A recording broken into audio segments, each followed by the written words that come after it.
folks. Welcome to Gfinity Spring Masters #1, live, London, England. I am again joined by my good friends, Duncan and Richard. How are you guys? Good friends, you know. We're still getting to know each other, Scoots. I didn't know internet friends. It feels awkward now. I didn't know it was so close. Day one, I said you're my favorite. Now you're my friend. Okay. I thought we had bonded over. Oh, this it's a Pasha thing. Right? Yeah, it is. You just know me, and I help you make money, so I'm your friend. Okay, I was just gonna ask my you- friends. I was just going to ask you to be the best man at my wedding after this. I Yeah. think we've all bonded significantly. Rich, even if you didn't ask me, I'd always be the best man at your wedding. Oh, That makes up for yesterday, mate. Good one. Okay. Right. We've set the burn bar high right at the start of the day. Starting off right, boys. Yeah, Starting off fair right. enough. I've dissed Fair all of you, enough. so love you all. Let's do this. beautiful stuff. So again, 8-team tournament. We started a couple days ago. Down to the last 4 guys. $50,000 on the line. First place taking home 25 grand. This tournament does have a 3rd and 4th place decider. There is a difference in prize money there. Yep. So we will play that today. So there's actually 4 matches today. The 2 semis, the 3rd and 4th place, and our grand final. All best of 3s with the exception of the final, best of 5. So first thing, let's kind of walk through the groups of A and B and kind of how we got here. So we'll kind of walk through Group A, which obviously was our boys NiP, Envious, Property, and Gamers 2. Here comes our graphics. So you can see how it kind of turned out. Why don't you walk us through, Duncan, this group? Yeah, well, I mean, obviously, we had Envious and NiP, number 2, number 3 teams in the world, obviously expected to get out. For Envious, it was a fairly easy ride, actually. They moved past Property with ease. Then they smashed NiP in the best of 3 in the final. That was actually pretty easy in the group. So they were already through at that point. NiP had to go down and actually face Property. And remember, Property weren't just like good Swedish players. They had JW standing in. And they almost lost, actually. They almost got upset there. The first 2 maps was really, really close. But they pulled it through on the 3rd. It was reasonably comfortable overall. So they managed to get into the playoffs there. But finishing 2nd obviously earns them the harder of the semi-finals. And so we'll see if that loss to Envious actually ends up costing them early on in the tournament. Thoughts on it as well for this group? Yeah, just quickly, you know, amazing really that NiP were 3 rounds from going out at a tournament in that Property game. Managed to come back, battle away, took it on the 3rd map. That for me is the big story because that is reminiscent of that 1.6 era where you had teams like Fnatic who, you know, day 1 of a tournament wouldn't win a game. They would somehow just cling on with like a random draw. You'd be like, how are these teams going to go on and win? And of course they invariably would. So I don't know if that's a good sign for NiP or a bad sign ultimately. I guess we'll see in a minute. And again, if you're just joining us first time today, we've played these groups and they were GSL style and they were best of 3. So there wasn't a random lucky draw side of one map. These were solid matches. So we got Group B in front of us. Why don't you start us with that, Duncan? So this one actually ended up initially looked quite strong. They both looked fairly even groups, but Titan had to drop out due to unfortunate family circumstances with their player. So in came Orbit as the stand-in there. Virtus.Pro, one of the best teams in the world, top 4 at the last major. They had to come with a stand-in last minute because they had some issues with snacks. So actually, suddenly, it became pretty wide open. Like, hey, maybe a team like Cloud9 could beat Virtus.Pro. But what ended up happening was Virtus.Pro moved past Infused 2-0. Cloud9 was able to beat Team Orbit just about. First game was this close overtime game they lost. And then the rest was fairly convincing, actually. But then in the final of the bracket, it was C9 versus Virtus.Pro. And actually, this was convincing stuff from Virtus.Pro. They lost the first map. Cloud9 had their chances, but from there on out, it was over. Virtus.Pro even stomped the second map. T-side of Nuke, 10 rounds they got. So this was very dominant stuff, even from a team with a stand-in. So that left C9 in that NiP position that NiP was in, where you've got to play the final match to get out. And you're playing a Swedish underdog mixed sort of team. How are you going to fare against them? Well, this time, actually, for some reason, a different Cloud9 turned up from that first series, and they were stellar here. It was actually, amazingly, in the first series, it was nothing, and his 100 frags carried them through. This time it was actually Semphis. I think Semphis might have gone for 40 or 50 over the 2 maps. Really standout performance from him, I think. And so Cloud9 come through in 2nd place.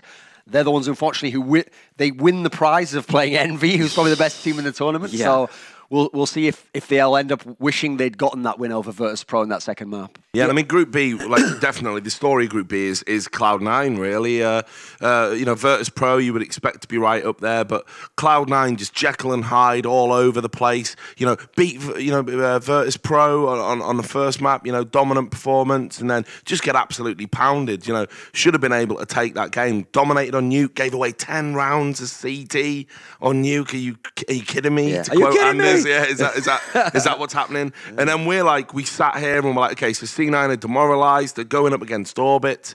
They struggled against them before, and they only really came through that pretty much because of nothing. And Semphis again, you know, raising his game. So we're like, they're out. And then they did a terrible veto. That probably is their weakest maps. And then they absolutely blew them away. And probably that's the strongest performance we've seen from C9 at any tournament in a long, long time. And especially when you add the context of what it means. Because sure, you might say Orbit are a weak team. I mean, I think if you say that, it's a little bit naive because they're very accomplished Swedish players. But within the context, the pressure, the veto, absolutely amazing performance. So which Cloud9 is going to turn up today? That's the question. Yeah, and again, credit were, you know, because we hammered on them. We hammered them. And the internet bashed on them when they were in the group with Titan. Like, okay, here we go, another North American team, not going to get out of groups. Hashtag Cloud9. And then even when Orbit replaced them, it wasn't like, oh, now you're going to qualify just as equal. And again, like you said, did not play well against Virtus.Pro. They did exactly what they had to. They reset, and again, we saw 2 different Cloud9s yesterday. I saw Sean Garris last night, so I pulled him aside. I'm like, bro, let's talk about these maps. And he's like, you know, we went outside, and it was one of those, they didn't beat us, we lost. We weren't playing our game on those 2 maps, and we're confident on those maps, and we weren't going to throw them away. They felt their nuke game is good, just didn't play it against, you know, a couple bad rounds, pistol, etc. They kept losing. They couldn't string it together, but they weren't afraid of nuke. And so that, like, we're going to go back and hit it again, you know. And I also asked him, because you brought up that point, who is their spiritual bring it back down? Obviously, Sean's the in-game leader, calls strats, but who is that guy that goes, everyone shut up, this is what we're doing? And they don't have one. Yeah, and he did say, you know, and I love Sean, and he's very honest with me, and he's like, that is kind of an issue. I call, but sometimes someone will say, maybe we do this. Can we do this? So it's not a definitive, we are running this. You know, it's kind of a lead by community, a little bit of tweak, and then there's some miscommunication when that happens. And I'll bring Duncan in on this. You may have done a video on your YouTube channel that you like to plug often. Do you want to do it again? Thorin with 3 O's. There we go. I think management by committee almost in a Counter-Strike team, that's a recipe for disaster. You know, in my experience, too many cooks really do spoil that particular broth. It might work in other games.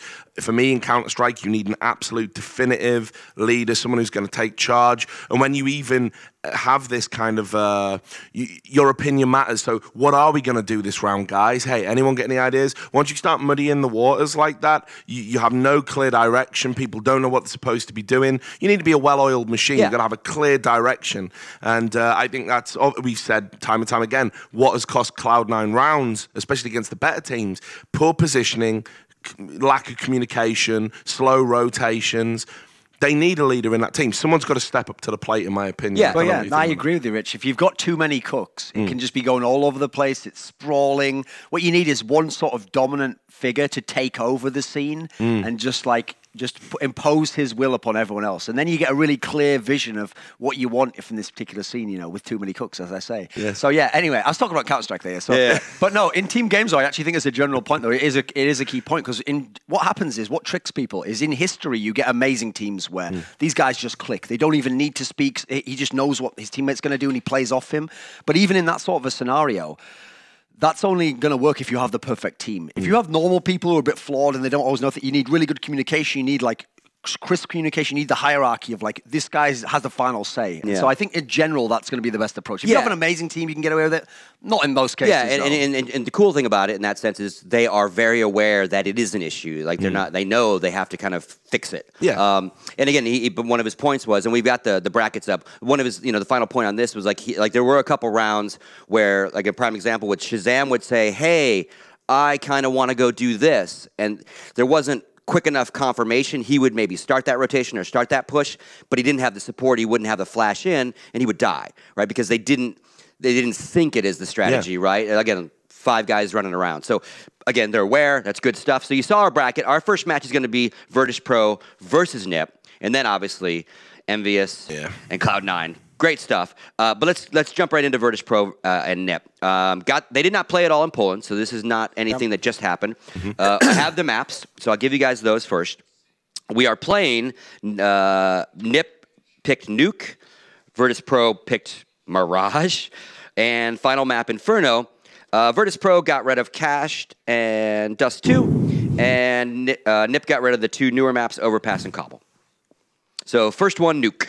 Yeah, well, the interesting thing about this series here is that the only time they've played Nuke in the past was that time at DreamHack Winter in the semi-finals, where the first map was Nuke and NiP allowed it in, and actually Virtus.Pro almost beat them. They were at like 15-7, but then NiP held on and won a close overtime game. Previously, like I've said on other broadcasts, like Virtus.Pro was a Nuke permaban team. They never played it. And so NiP historically was the best Nuke team, so that was an obvious ban. So these two teams have a great history, actually. I always think of this as the best rivalry in CSGO, because, okay, Very Games and NiP had a rivalry, but it was just NiP beating Very Games. When these two teams played, it was always back and forth. It was always 3 maps. And part of what made it 3 maps in the right period in time was when they would veto properly. Now, letting Nuke in, again, that tends in history to play towards NiP in the same way as the first time they met in that Katowice final. Letting Mirage in was what cost NiP heavily. They let them the best map in. So what's interesting is we'd seen them go away from Mirage in the semi-final when they did play Nuke, the one at DreamHack Winter. That's when actually the Virtus.Pro guys went for Inferno instead of Mirage, but now they're going back to their old school pick. This was their home map originally. So we're going to see the two teams,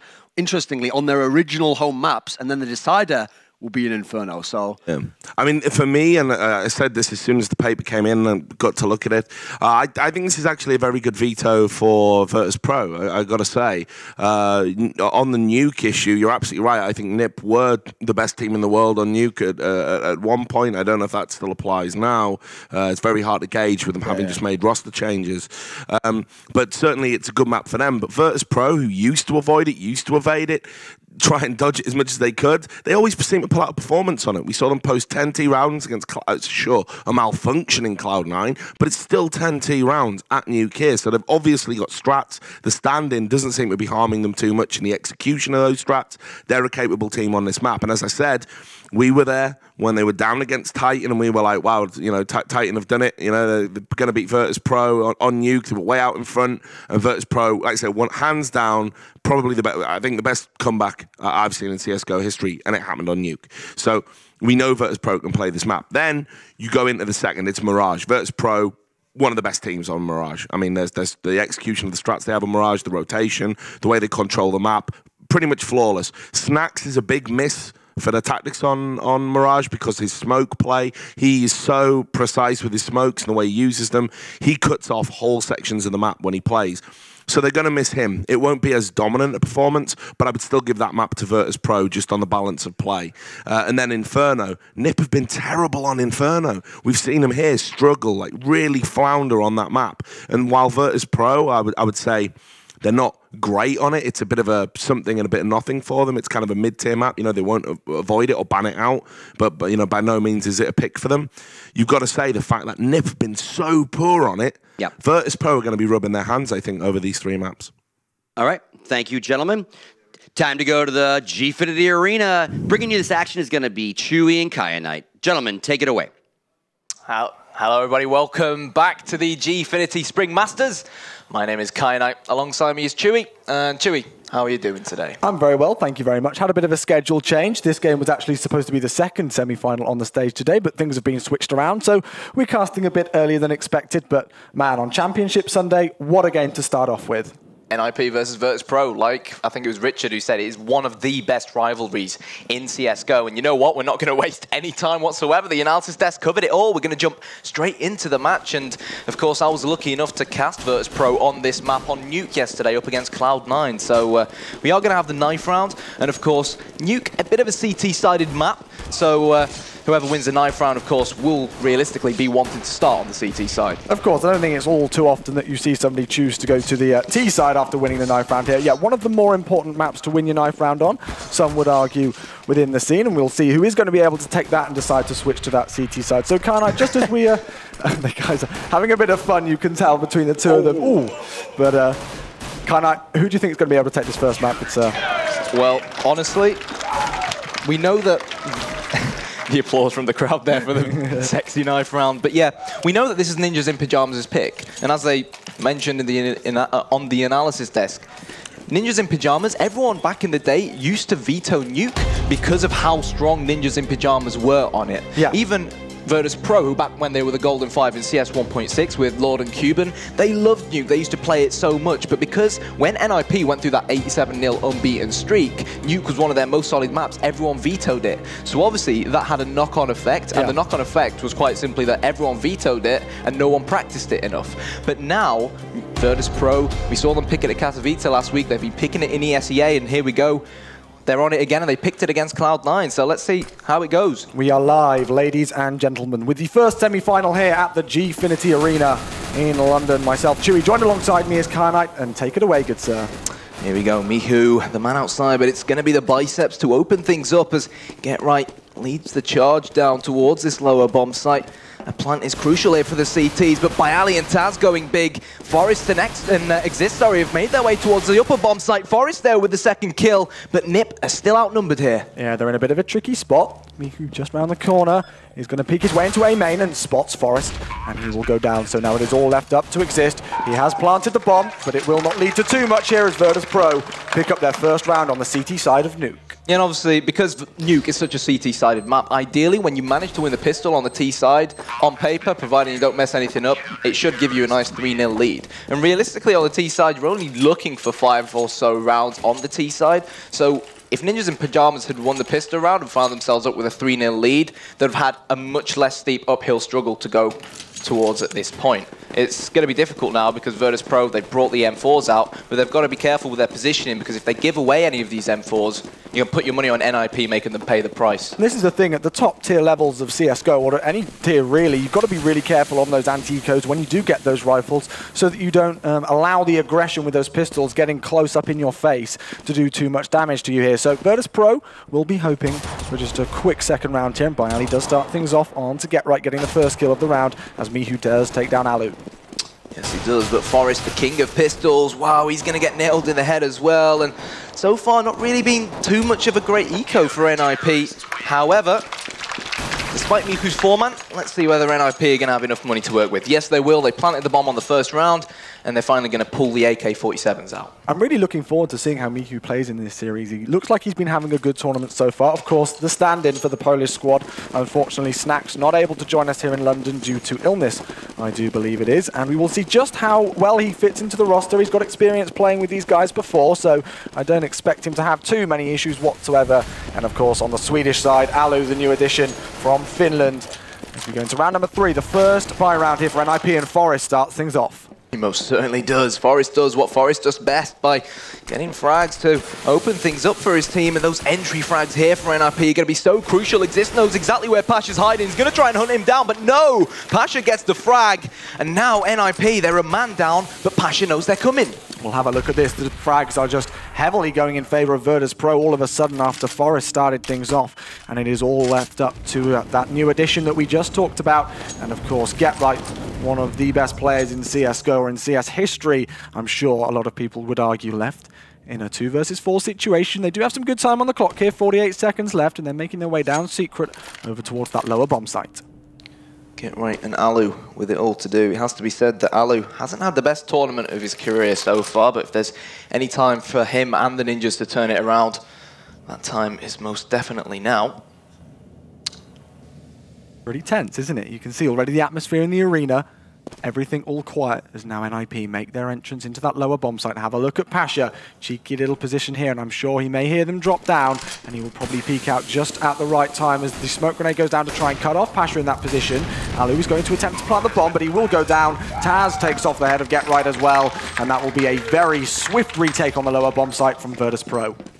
Yeah, good retake from Virtus.Pro. Again, one of the things that Snacks, in fact, Snacks is such a key part of how Virtus.Pro play their CT side on Nuke, because he actually plays outside, and he plays it both with the M4 and the AWP. Now, the reason I think Mihu is a good replacement is because he's a very competent AWPer. He's, of course, InShock's main AWPer, I believe, who are the 3rd best Polish team, I think. But he's also extremely competent with the rifle, and Mihu fits that bill. So that's why we saw Mihu playing outside. But Snacks by himself, it's not just the holding of outside that he's so good at, it's his constant rotations between the 2 bomb sites. And Pasha there took a leaf out of Snacks' book to get himself in a great position to stop the plant.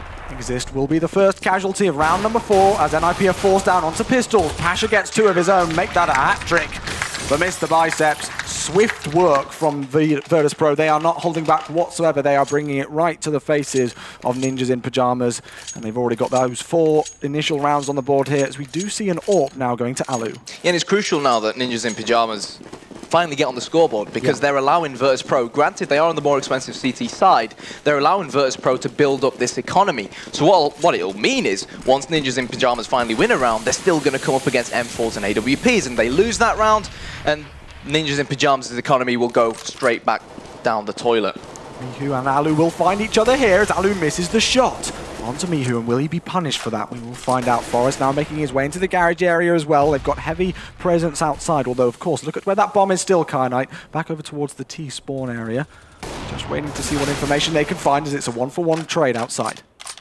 4 on 4. Forrest, all eyes on heaven. Get right, his left-hand man. And Ninjas in Pyjamas here just waiting outside. They know that Virtus.Pro know they're outside. It's almost like both teams are waiting for each other to stumble and make a mistake for him to capitalize on it. And did Neo make that mistake? I don't think Forrest spotted him. Neo has no idea what's going on here. Forrest spots him, pulls the trigger, but can't get the kill. Only a tiny bit of damage done to that player, and he will re-peek it. Forrest sprays down, and he does pick up the kill. So man advantage in favor of the Swedes here as flashbangs go down over towards Pasha on ramp, and he's taking it very sneakily. He's going to get spotted out as Freiburg shuts him down. So this is looking good now for NiP. Yeah, NiP, 2 men up. They can't throw this one down towards the lower bomb site. They go. Exist, getting caught with his pants down. Needs now Bayali to avoid that Molotov, but Get Right doing what Get Right does best by lurking round from behind, and Virtus.Pro now surrounded. Well, have a look at this. Taz has evened up the situation, so a 4-on-2 back to a 2-on-2 retake situation as the bomb has been planted. Freiburg staying hidden, staying passive, and that's a good decision from him. Bayali jumps his way down onto the lower bomb site, tries to check to see if he can find anybody, and I have a feeling he's aware of where Get Right could be here. Freiburg, a perfect position. Bayali gets the headshot, but does he have enough time to defuse? The bomb's ticking, but it will just about go off. So unfortunate there for Bayali and Taz. They were significantly outnumbered, and to drop all the NiP players, that's going to do a world of good for VP's economy. But NiP, money's tight again, but they can still afford to buy these AKs. But what I really want to see is, how long is it going to take to get the big green gun, the big AWP, in the hands of Alu? Because he's going to be so crucial for their entry frags in areas like outside. And I agree. I mean, you know, we saw him miss that first shot, and Alu's not the kind of player that you would expect to miss those kinds of shots. NiP wouldn't have picked him up as a player if he was going to consistently do that. Talking about AWP shots, though, Pasha's got the big green gun in his hands as he gets 2 initial frags onto Exist and Get Right. Make that the hat trick for Mr. Biceps. Lovely start for him in round number 6. Freiburg and Alu now to try and save the day up against the Virtus Plow. Bayali, all eyes on this upper bomb site. That nade is going to land on Freiburg, and they know exactly where he's hiding. And at the moment, NiP, again, just taking their time with slow, methodical play, waiting for Virtus.Pro to make a mistake. But Virtus.Pro, they're just so good on nuke. Well, this is the thing. Virtus.Pro almost brought back a 4 versus 2 situation earlier on in the last round. Can NiP try and repeat the fate, but this time win it? We will find out as Taz spots the head of Freiburg. It seems the caster's curse has come into play as soon as I say that, and now Alu. The last one left alive versus 4, despite the fact of Pasha being low. I mean, those 3 AWP shots for him at the start of the round pretty much secured this 6th round here for Virtus.Pro. Can never rule anything out for the Ninjas. Bayali has a feeling he knows where Alu is, sprays and prays, gets the frag, and the Poles, at the moment, marching into a 4-round lead. Not only that, it looks like if things go according to script, it could be a 5-round lead here, apologies, as NiP, they are broke, hardly any money in the bank whatsoever. Let's see what pistols they decide to keep. It looks like they're not really going for many Tech 9s or anything whatsoever, just 1 P250 in the hands of Get Right, and we can actually hear the Virtus.Pro players starting to get pumped in the booth just to our right-hand side here at the Gfinity Arena. Interesting position taken with the AWP from Pasha, going inside, but look at this, the Ninjas in Pyjamas, Steam Train coming towards outside, but Bayali's on point. Bayali's ready for him up against this eco, gets the double. Taz will come in to help him out, but surely NiP aren't going to win this eco there. That HE grenade did significant damage to Get Right, and he is the last one left alive now. Taz misses his spray. Not all too often that you see that, but Pasha will clean it up anyway. Good economic done by Ninjas in Pyjamas, getting 3 kills, but it wasn't quite enough. 6 rounds to 1 it will be. And let's have a look at the money for NiP. It's still not exactly too great. Let's see what they decide to do. They're leaving it right to the last second to decide if they want to eco this, and they will in fact do so. 1 Tech 9, 2 Tech 9s, 1 P250, 2 P250s, and Freiburg's lovely Deagle Blaze. So, Ninjas in Pyjamas, they're running out of time. We've got a double AWP setup coming out from Virtus.Pro. The man with the biceps with one and Neo with another. And there is that man, arguably the best ever CS 1.6 player, holding ramp room. We saw him do this with the AWP, roll back the years against Cloud9, and it looks like he's going to do it again. Well, I know I use this term a lot as a caster, but it's just the dynamic positions coming in as Alu does respond onto Mihu there with the trade frag, but still, the man advantage in favor of the Polish squad here. Let's see what damage Get-Right can do as he drops down. The bomb is still back there, but this is going to be a very tricky round for NiP to take. Missing a few shots. Byali will clean up his hard work, though. And Knight here, I mean, what do Ninjas in Pyjamas need to do to try and get some more rounds on the board? Because Virtus.Pro are looking so confident. Well, on this round, they need to make sure they plant the bomb because they need the money. But the question is, are Virtus.Pro going to allow them to do so? Get-Right with the Tech 9. Yes, Alu will get his second of the round. He's finally getting himself on the scoreboard, but he does fall to his death. And now Get-Right, 3 versus 1.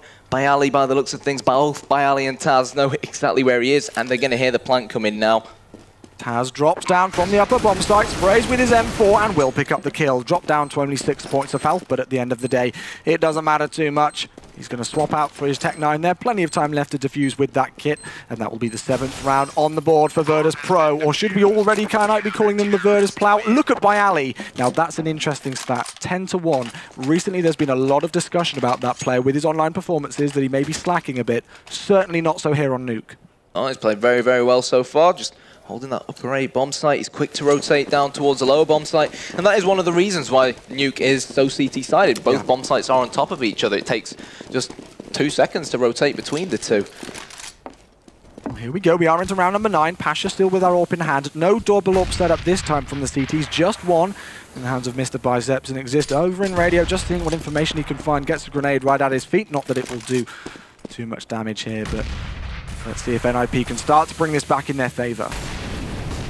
Taz, he's hiding in that smoke, and he's in a great position to deal a heck of a load of damage. Neo, he's not got the AWP anymore, but Taz with the hat-trick up against the Ninjas. Pasha joins in as well, and now it's all down to Freiburg. I said it was down to Freiburg, but now Freiburg, he himself is down.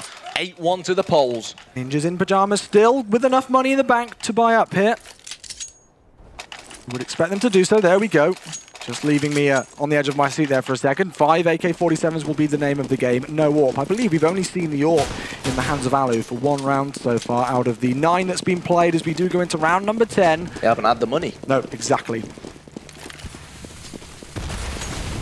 Looks like they're going to blow up that squeaky door. 2 men, however. Freiburg to lead the charge towards ramp room. Neo sends him back home to Sweden. Exist returns the frag here for the Ninjas, but Pasha's got to be careful. Pasha with the headshot, but he knows now that NiP have ramp room control and could very likely drop down to the lower bomb site. This shows just the class of this player. Even getting 1 frag, he doesn't get too aggressive after that and gets a bit cocky. He allows Byali to does the work from the lower bomb site here as NiP try to make their entrance on that lower bomb site. Alu with 2, Get-Right onto Mihu, and now suddenly Taz is the last one left alive in a 1 versus 2, but it really wouldn't put it past me if he could pull off this clutch here. You never know with Taz.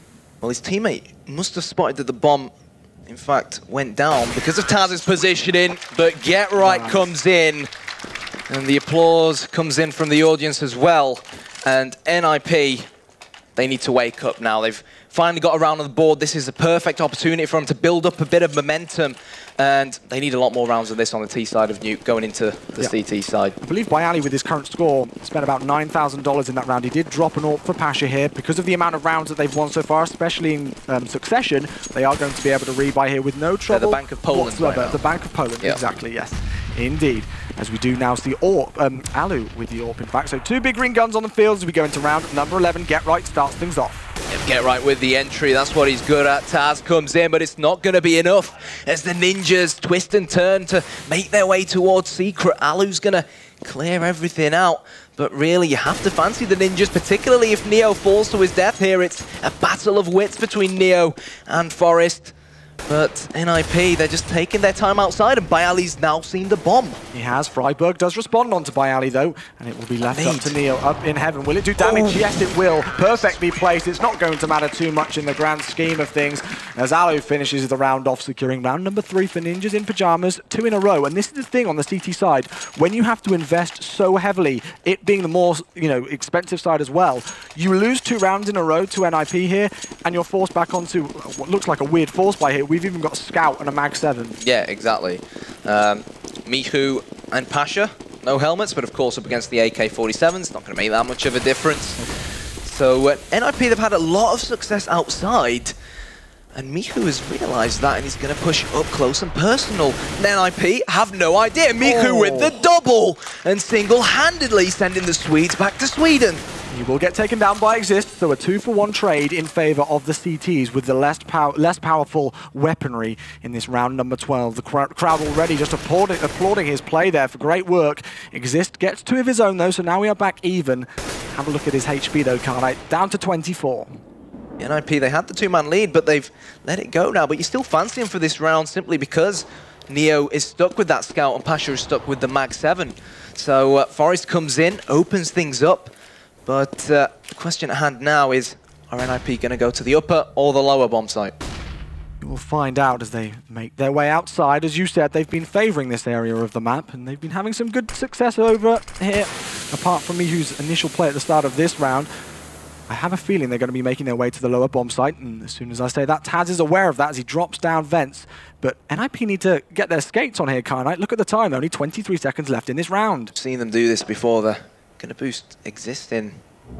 See if we can get a pick in heaven, but still 15 seconds on the clock. NiP, they've got to get a move on. They need this boost to develop fast. Freiburg's going to come in. Pasha's waiting, but with 7 seconds on the clock, they can't waste any time to try and plant the bomb here. Is it going to be too late? The code will be put in, but just in the nick of time. NiP, they left it late, but now they're in a great position to win their 4th round. The NiP magic, I think, coming into play there a tiny bit. It's Taz now the last one left alive. I have a feeling here, Kyanite, because he was coming out of secret there and NiP planted the bomb and allowed themselves to get into some good after-plant positions. I'd be surprised if he decided to try and retake this one, and he will just go for the exit frag. So in the grand scheme of things, the score will now be 8-4, still in favour of Virtus.Pro, obviously, but NiP, with 4 rounds on the board here on the T side, are going to be pretty happy with their performance in the grand scheme of things. Yeah, definitely, especially if they manage to up that number as well, and why not? But one thing we need to bear in mind is both teams here are extremely experienced. Yes. You know,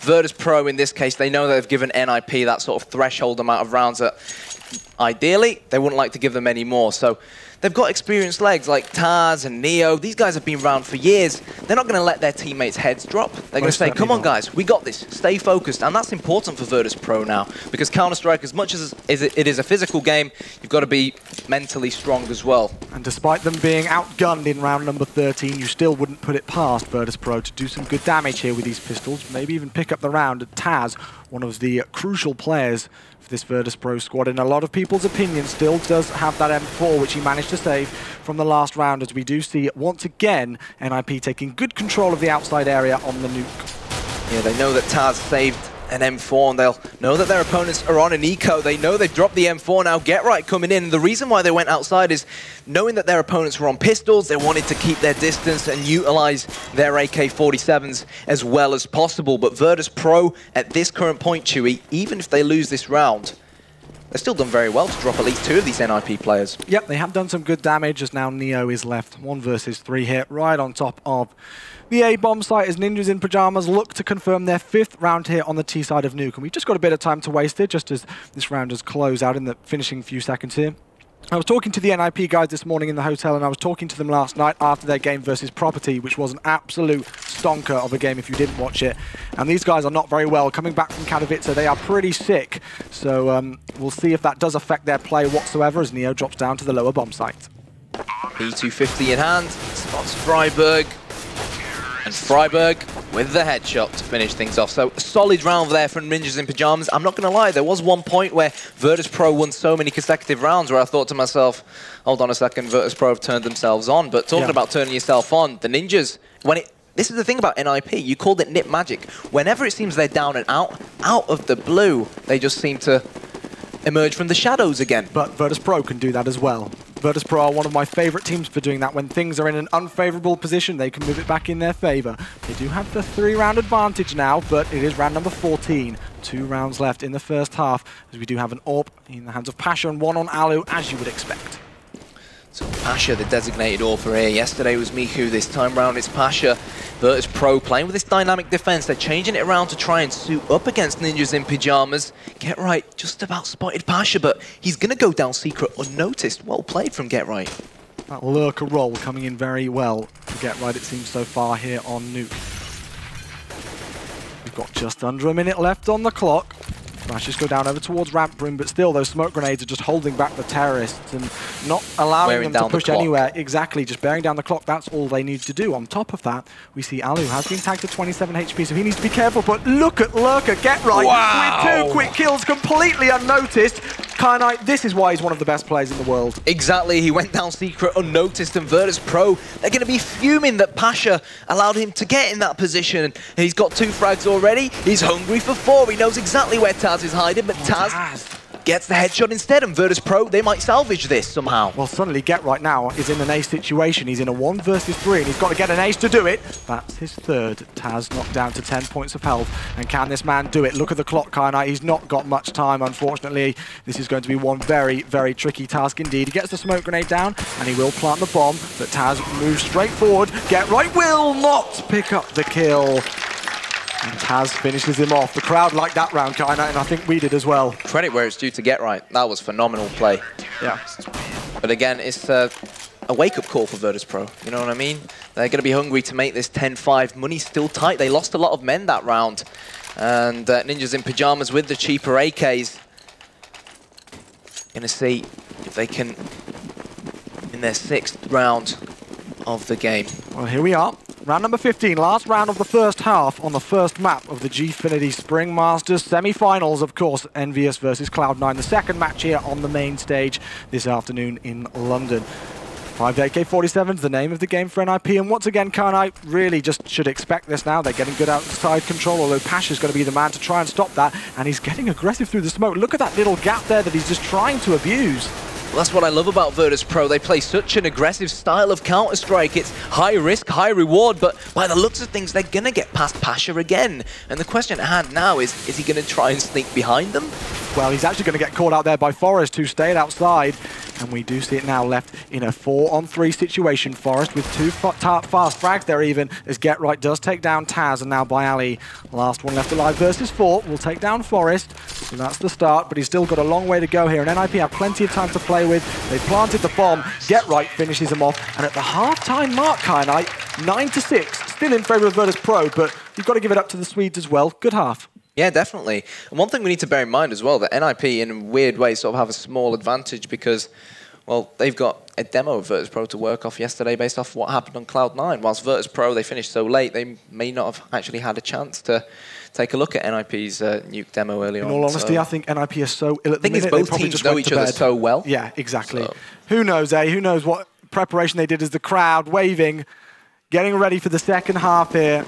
I'm certainly excited to see which way it goes, and Knight, it's got to be relatively crucial here for Virtus.Pro to try and pick up this pistol and carry on what they started to do in the first half before NiP disrupted their party.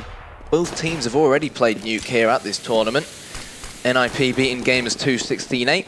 Virtus.Pro, of course, beating Cloud9 16-8. But here we go, Freiburg with the silenced USP headshot, and at the moment the poles are falling like flies. And there it is, 4-man from Exist. And NiP, slowly but surely, making their way back into the game. I've been really impressed with Exist recently. I do have to say I thought he had an excellent tournament at Katowice, and I was casting his game yesterday with obviously the rest of the NiP squad against Property, and he was more favouring entry fragging that B bomb site on Inferno over, you know, Freiburg at times, and he was doing it successfully, so it's going to be interesting to see if he can keep up that form.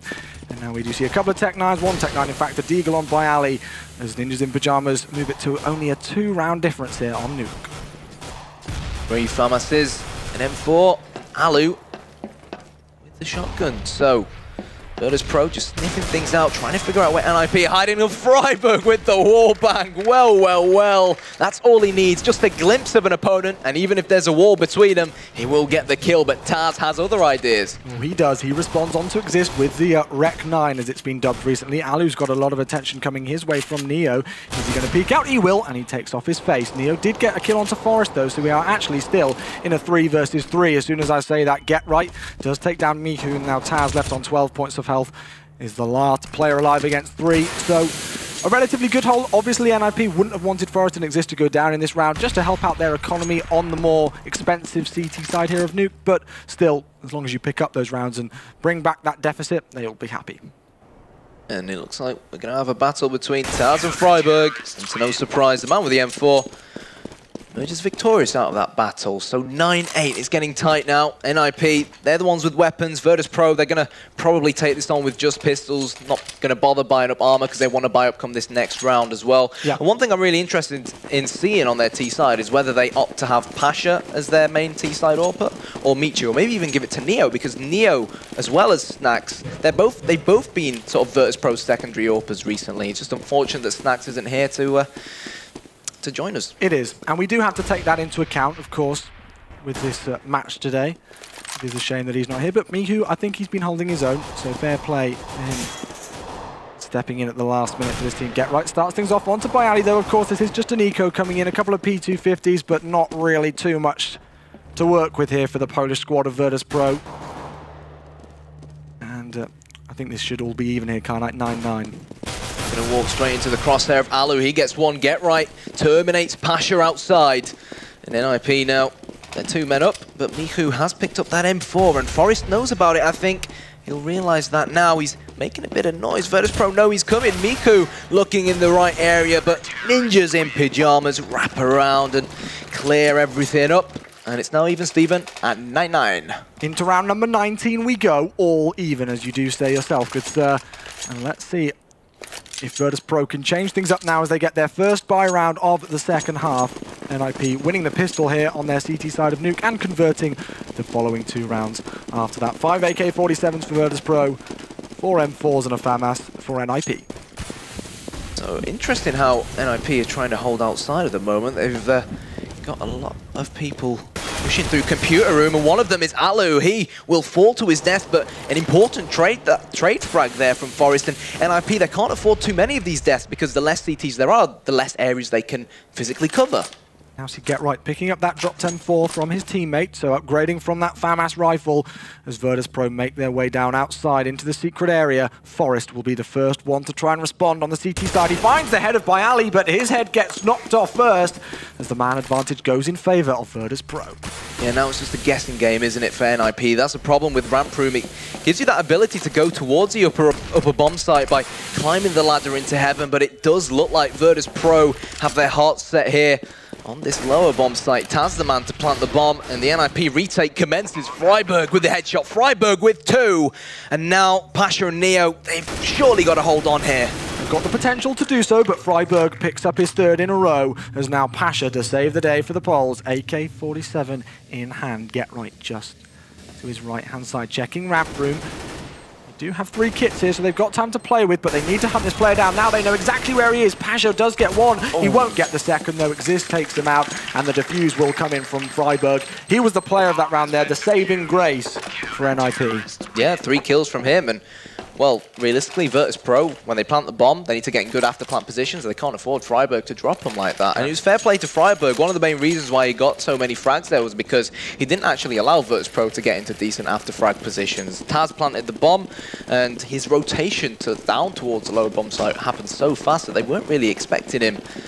And like you said, he single-handedly led the Ninjas to victory that round. But here we go. Get Right holding outside. Very different to how Virtus.Pro like to hold outside with Pasha's AWP. And, well, that's why they have Get Right holding outside. He's that good. He gets the entry, but Bayali returns it. And Alu is expecting something here towards ramp room. He's being dinked. He's just over this box, and down he goes. A bullet in his cranium, and Forest falls as well. And now Virtus.Pro march on. Changing up the pace, and it seems to have worked for them here as Miku does take down Freiburg. So Exist will be the last player left alive against 4. And as soon as Virtus.Pro change their pace, They win the round. 10-10, all even here. The bomb does get planted just at the last second, and of course they were able to buy in that last round because they planted the bomb in round number 19. So this game could really go either way, and in all honesty, I don't want to jinx it, but it's kind of got overtime written all over it for me. Look, NiP still have a lot of time to redeem themselves, and in this current scenario where it's 10-10, you can't help but assume that NiP are the favourites because they are on the CT side. So the map does favour them, but it's Counter-Strike, and anything can happen. And that's a big but. Here we go, round number 21 it is. No warps on the field as of yet. And it'll be interesting to see if NiP decide to utilise that. Alu, for me, I've got to admit, he's been a tiny bit quiet here in this game so far. And it'll be interesting to see if he decides to pick that up. He's been holding ramp room. He's the man to go down in the last round, which gave Virtus.Pro that entry over towards that ramp section to allow themselves to go down to the lower bomb site. As we can see the bomb making its way outside. Yeah, Get Right is read them like an open book. He has assumed from the smokes he knows that they're most likely going down towards Secret, but Freiburg is there before them. Freiburg with 3. And again, at such a crucial time, he steps up. This is the thing now, well, I'll talk about that a tiny bit later on, but it's Neo going to respond on Exif. Who does try to take down Alu, but it'll be another kill coming in here. 2 in a row for NiP. And the point that I was about to make was what Thorin was talking about the other week, actually, on one of his videos, when he was talking about one of the best things that kept NiP being that team who could go 87-0 was not that they had the better strats, but it's the fact that they have that chemistry, the communication between them. They don't even need to say anything sometimes, and they know what to do. And Get Right realizing they're all that very intelligent players. Get Right realizing that those smokes meant that players must have been coming across to Secret, just allowed Freiburg to get himself in a good position, expect the push, and take down 3 kills. Well, it's also the communication between Get Right and Freiburg, and the trust from Freiburg in Get Right's call. Yeah, the chemistry, exactly. Exactly. So here we go. 2 pistols coming out from Virtus.Pro as that nade goes towards Radio Room and deals a bit of damage onto both Neo and Miku. But you know what? We've seen these awkward buys work before. There's no reason why we won't see the Poles make it work again. They've had a lot of success here in and around this ramp room area. They know that Alu has been playing there by himself, and it seems like that's where they're heading. Alu's going to spot the head of a player just coming from Radio Room, and he's going to back off. He does not want to challenge them and get aggressive. And in all honesty, yeah, I agree. I think it's the right decision here. He wasn't able to hold them off earlier on, and he does not want to risk anything. You could say high risk, high reward. I know I say that as a lot as a caster, but in this situation, I don't think that should be the case. As now Virtus.Pro, with control of ramp room, make their way down towards the B-bomb site. Yeah, superb smokes going out from Virtus.Pro to prevent the CTs from allowing them to not get that bomb down. Alu going big with 2 kills of his own, but look at that. Bayali and Pasha flanking from behind. And are the Swedes going to crumble here at the last hurdle? By the looks of things, it's like, in fact, going to be Virtus.Pro who are going to crumble. The bomb is down on the floor, and Forrest comes in and sweeps up the rest. 12-10. They're just holding their own now, Ninjas in Pyjamas. Even though Pasha got that kill on to Get Right, another frag went down. Forgive me for forgetting who it was on the T side. NiP did not get worried. They did not get, twitchy. And that shows just the experience of this squad. That being said, though, it still wouldn't surprise me if Virtus.Pro picked up their game, changed the tempo like we saw them do a couple of rounds ago when they got their first T round on the board here. And we'll see what they could do as we go into round number 23. Well, they are on an eco bite. Just a Deagle, a Glock, and 3 P250s. So really, maybe changing the tempo here won't be too bad of an idea. But let's see what Virtus.Pro have up their sleeves. They know that Alu's playing ramp room by himself. They tried to hunt him down there to pick up his M4, but unfortunately to no avail. No, you do see a Deagle once again in the hands of Bayali here, but as soon as I say that, it will get dropped to the floor as Forrest picks up the second kill of this round. Just a minute on the clock, and Virtus.Pro respond with 2 kills. They do. Miku, well, you said Virtus.Pro had 2 kills. It's now 3 and a tally of 2 for Miku himself. The stand-in, of course, for Virtus.Pro, and you still can't help but fancy NiP for this one. They have the big, bad weapons, but not if Pasha gets the frag onto Exist. That P250 is so deadly up close and personal, but Exist just about salvages it. But he knows that this bomb's most likely going to be going down here on the lower bomb site. You can see Freiburg was actually on top of the A-bomb site there, right at the top. So he's got to drop down. As soon as he does, he gets 1 kill. And now it'll be all left up to Neo. They know where he is. And Freiburg, with what looked like complete confidence and relative ease, takes 2 kills just like that and defuses the bomb. And again, this is just NiP showing their class, showing why they are the team who's got to the 5 Grand Major finals, in a row, non-stop. Well, you can see the smile on his face. Yeah. Everyone saw it at home there. That's how calm Ninjas in Pyjamas are. And I think one of the reasons why they are so good at the game is that they genuinely love the game. Yeah. You know what I mean? They love playing with each other as well. And there are a lot of teams out there who don't have as good chemistry. The guys at the analysis desk were actually talking about the old Golden 5 lineup where everyone wanted to beat everyone up, but that's not the case in Virtus.Pro. They're all such good friends. They enjoy playing Counter-Strike together so much, and that's what makes them such a solid unit here in Counter-Strike. Round number 24, and let's see what Virtus.Pro can do. Of course, all of us here are hoping for an Forrest overtime there game. shooting the glass just in case Virtus.Pro decide to flash in off the skybox. Great awareness. Taz did eat a Molotov to his feet a little earlier on, so he's been slightly tagged here, but still no casualties at the start of this round. Alu playing his usual position, this time on top of the box over here at ramp. Grenades through the radio room to see if he can find anybody, but it won't do any damage really whatsoever. And Ninjas in Pyjamas are just, keeping that clock ticking, winding down the time. Look at this, get right, sneaky, sneaky, snack style, hiding in the smoke, but no! Pasha will demolish his face, and Virtus.Pro now with a one-man lead. Freiburg hears them coming outside. He's pretty much surrounded, but down they fall! Great play from the Ninjas, and now it's just Pasha all alone to try and see what he can do, but there's 3 more Ninjas than him. Yeah, such a shame for Virtus.Pro. Pasha does go down, peeks his head up. I mean, that is a shame for Virtus.Pro because after getting that initial entry frag on Get Right, they will have wanted to capitalize on it. All of NiP are a great squad, but to get an entry frag on Get Right, that's a really good start. And when they had those rifles in hand and they knew that their economy was a tiny bit dodgy, they needed to make sure they picked up that round. Unfortunately, it wasn't the case for them. The money is rolling for NiP, and now they are only 2 single rounds away from winning Nuke. Well, Virtus.Pro have had most of their success by going down secret and splitting towards that lower B bomb site. So it was something different from them. They knew they had outside control, but they opted to go through main because they had players in lobby as well. But unfortunately, they just couldn't unlock that Ninja in Pyjamas defense. No, they could not. 25th round it is, and 1 AK-47 in the hands of Pasha. He's got to do a considerable even amount of damage, but Taz does go down and start things off here. And once again, it seems like the T side have been really liking getting control of the outside area on Nuke. Yeah, of course, and it's great. That's why obviously they changed backsteps towards this new secret area, because before it used to be almost near impossible for the terrorists to get outside control. But Virtus.Pro here on this eco, or force buy rather, it's so crucial for them to at least try and get the bomb down, because it will give them an extra bit of money if they lose the round, and it looks like they are going to lose the round, but without a bomb plant, unless Miku can do the impossible. Miku to save the day, but Exist will shut him down, and that is map point here for Ninjas in Pyjamas. And it's it shows off the talent of NiP, but at the same time, Virtus.Pro here, they had that really great start. They were looking so good on their CT side to start things off. They were looking confident. We heard them shouting in the booth. And then since NiP started to get, take the keys out of the Virtus plow and put it in their own machine, that booth has become very quiet just to our right-hand side here on the main stage. You mean the NiP bus? Yes. Yeah. NiP bus. Here we go, Get Right with the auto sniper outside. See you later, Pasha. The bomb was dropped, but has it been picked up? It has been picked up by Ali, but Get Right here knows he's got to be careful. Looks like he's going to get a second, and Get Right there. Great play with the auto sniper. Yeah, I saw him pick it up yesterday on Mirage, actually, at one point. It was quite interesting to see him utilize it. He did some good damage there, and he has done here, as now it's Miku in a 1 versus 4 to save the day for Virtus.Pro. He's smoked off. He hasn't got the bomb. And although I would love to see him pull off this clutch here, Connor, I really would, I have a feeling it's not going to be possible. Hey, dude, never say never. Never say never. And Miku, has to be said, he's played very well this tournament so far, so we can't rule him out just yet. He's got plenty of time to work with. Yes, indeed. 44 seconds, it's tense.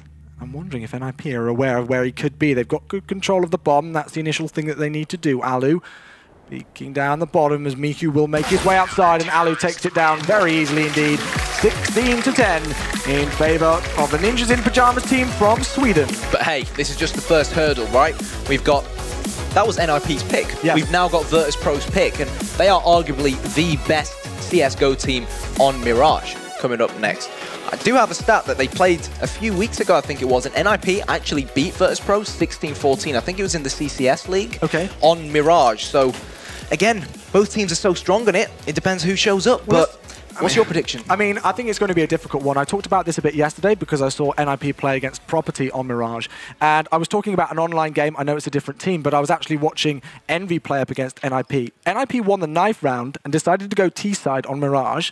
They won 5 rounds, and then Envy steamrolled them 16 rounds in a row. And NiP just seemed asleep, in all honesty. I saw them play yesterday against Property, and it was a back and forth game. They did manage to take it out 16-10, and I'm really looking forward to seeing what they can do. One player for me, for the NiP squad, who's going to be crucial in that game will be Alu. We didn't really see him too much with that AWP in that last game, so it will be great to see if he brings that out. But on the Virtus.Pro side as well, they all have the ability to do some good damage. I was quite impressed with Mihu there in that last game. He picked up some really important frags at times. And again, that AWP battle, Pasha, we know what he can do with that AWP. We don't need to go into detail too much about that. He's going to be another crucial one. What about yourself?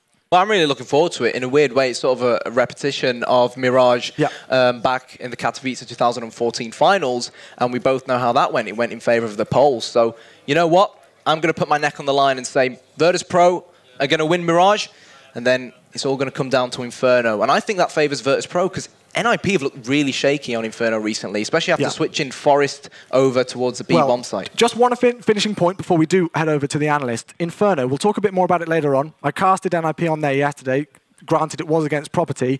They were 13-7 down, 3 rounds away from being knocked out of the tournament on Inferno. They won about 8 in a row or so and won that 16-13. But anyway, enough from us here at the caster's desk. We will hand over to the analyst. Over to you, Scoots. All right, thank you, gentlemen. So there we go, map 1. Kind of goes to the CT sides as normal. Although first half 9-6, and then again NiP pulls it out. That game took the biscuit, Scott. That was one where it was a vintage NiP performance. Like that was some classic get right, like trying to pull things off. Freiburg going huge, big fragging game. I mean, we didn't actually make any predictions beforehand. Yeah. So should we get those out of the way? Yeah, let me clarify that. Okay. I did ask them, I forgot to ask them during the show, but right afterwards, you brought up, you didn't ask. He says 2-1 NiP. He says 2-1 Virtus.Pro. So you can check on Twitter. I tweeted it immediately. I said, NiP take Nuke. Definitely above board. Virtus.Pro get Mirage, and then NiP get Inferno. Now, on this actual game here, the thing is, classically, NiP used to be really strong on this map. Virtus.Pro have been strong recently. They had a great showing, obviously, against Cloud9. The big factor for me is, like, the standard issue, because the thing with Nuke, especially, of all the maps, is, like, this is a map where either you get completely shut down, like, you can't get into the sites whatsoever, in which case, okay, Virtus.Pro could win. They could have a monster CT side. We saw they were doing very well early on. But if you get beyond that, it always becomes, like, a totally broken round where there's no strat anymore, and it's, like, a 2v2 or a 1v2 or... In that sort of a scenario, I'm always going to go with like the established core of players over like someone who has a standard or something. Yeah, that's a factor where that worries me. You know, everything needed to go perfectly for Virtus.Pro to really lock that map down. In that particular game there, that wasn't so much on Virtus.Pro what happened there. That was just classic NiP actually. That reminded me of the old NiP where that was their home map. Yeah, I think that's probably why NiP chose that map, a bit of a comfort pick. They showed they were really had some very good strats. They went 7-1 down. I was sat here, like, wow, this could be a 2-0. But what they did was they got a feel for Virtus.Pro. They forced Virtus.Pro to have to change things up.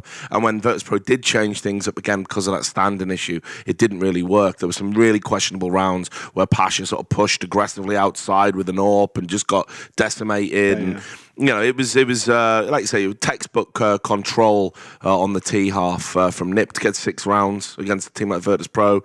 Very good indeed. So that's the map that I felt that they would get NiP. Now this is where it gets interesting. This is where we come to Mirage, one of Virtus.Pro's very strong maps here, and we know NiP from yesterday.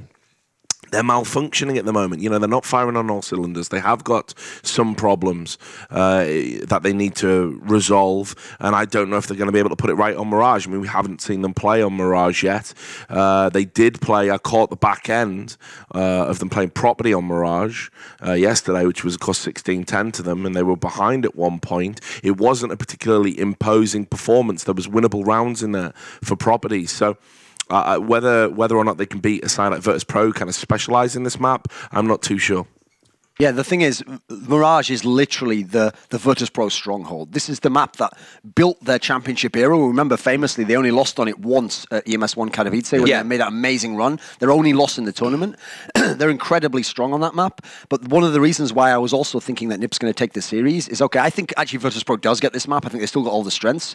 But I think even this home map is a bit weakened by the standard issue, because one of the key things about their Mirage is, like, Snax is the best player of Virtus.Pro on that map. He is just phenomenal on that B site. He's utterly amazing, so they don't have him now. So I'm worrying, like, what happens there. Now, listen, I don't think NiP's strong enough to necessarily take advantage of that, so I still have Virtus.Pro taking it. But it at least puts some question marks in my mind. And now that they're one map down, this is where now you really need to see, is Virtus.Pro, even with the standing, going to have, like, some tenacity? They're going to have some mental fortitude? Or will they now kind of wilt a bit? Like, if things go badly, do they just kind of acquiesce the victory? Like, oh, it's not our day. You know, we didn't have the proper team.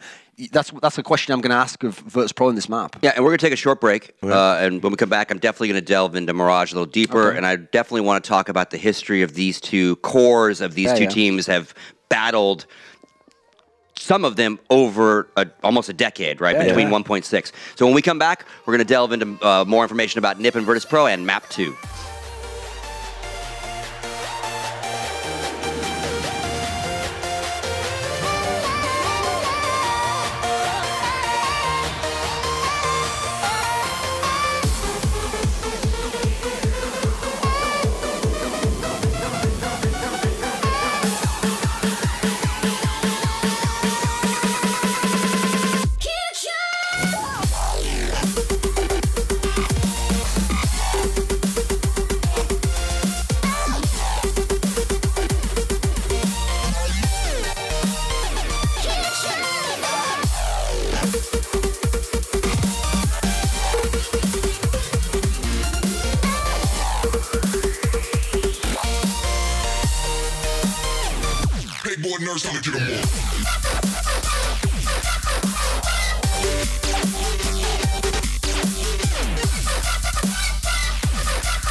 Living life for the next drop.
All right, welcome back, folks. Starting map 2, our first semifinal, Virtus.Pro drops Nuke. Yep. We now step into Mirage with NiP being up 1 map.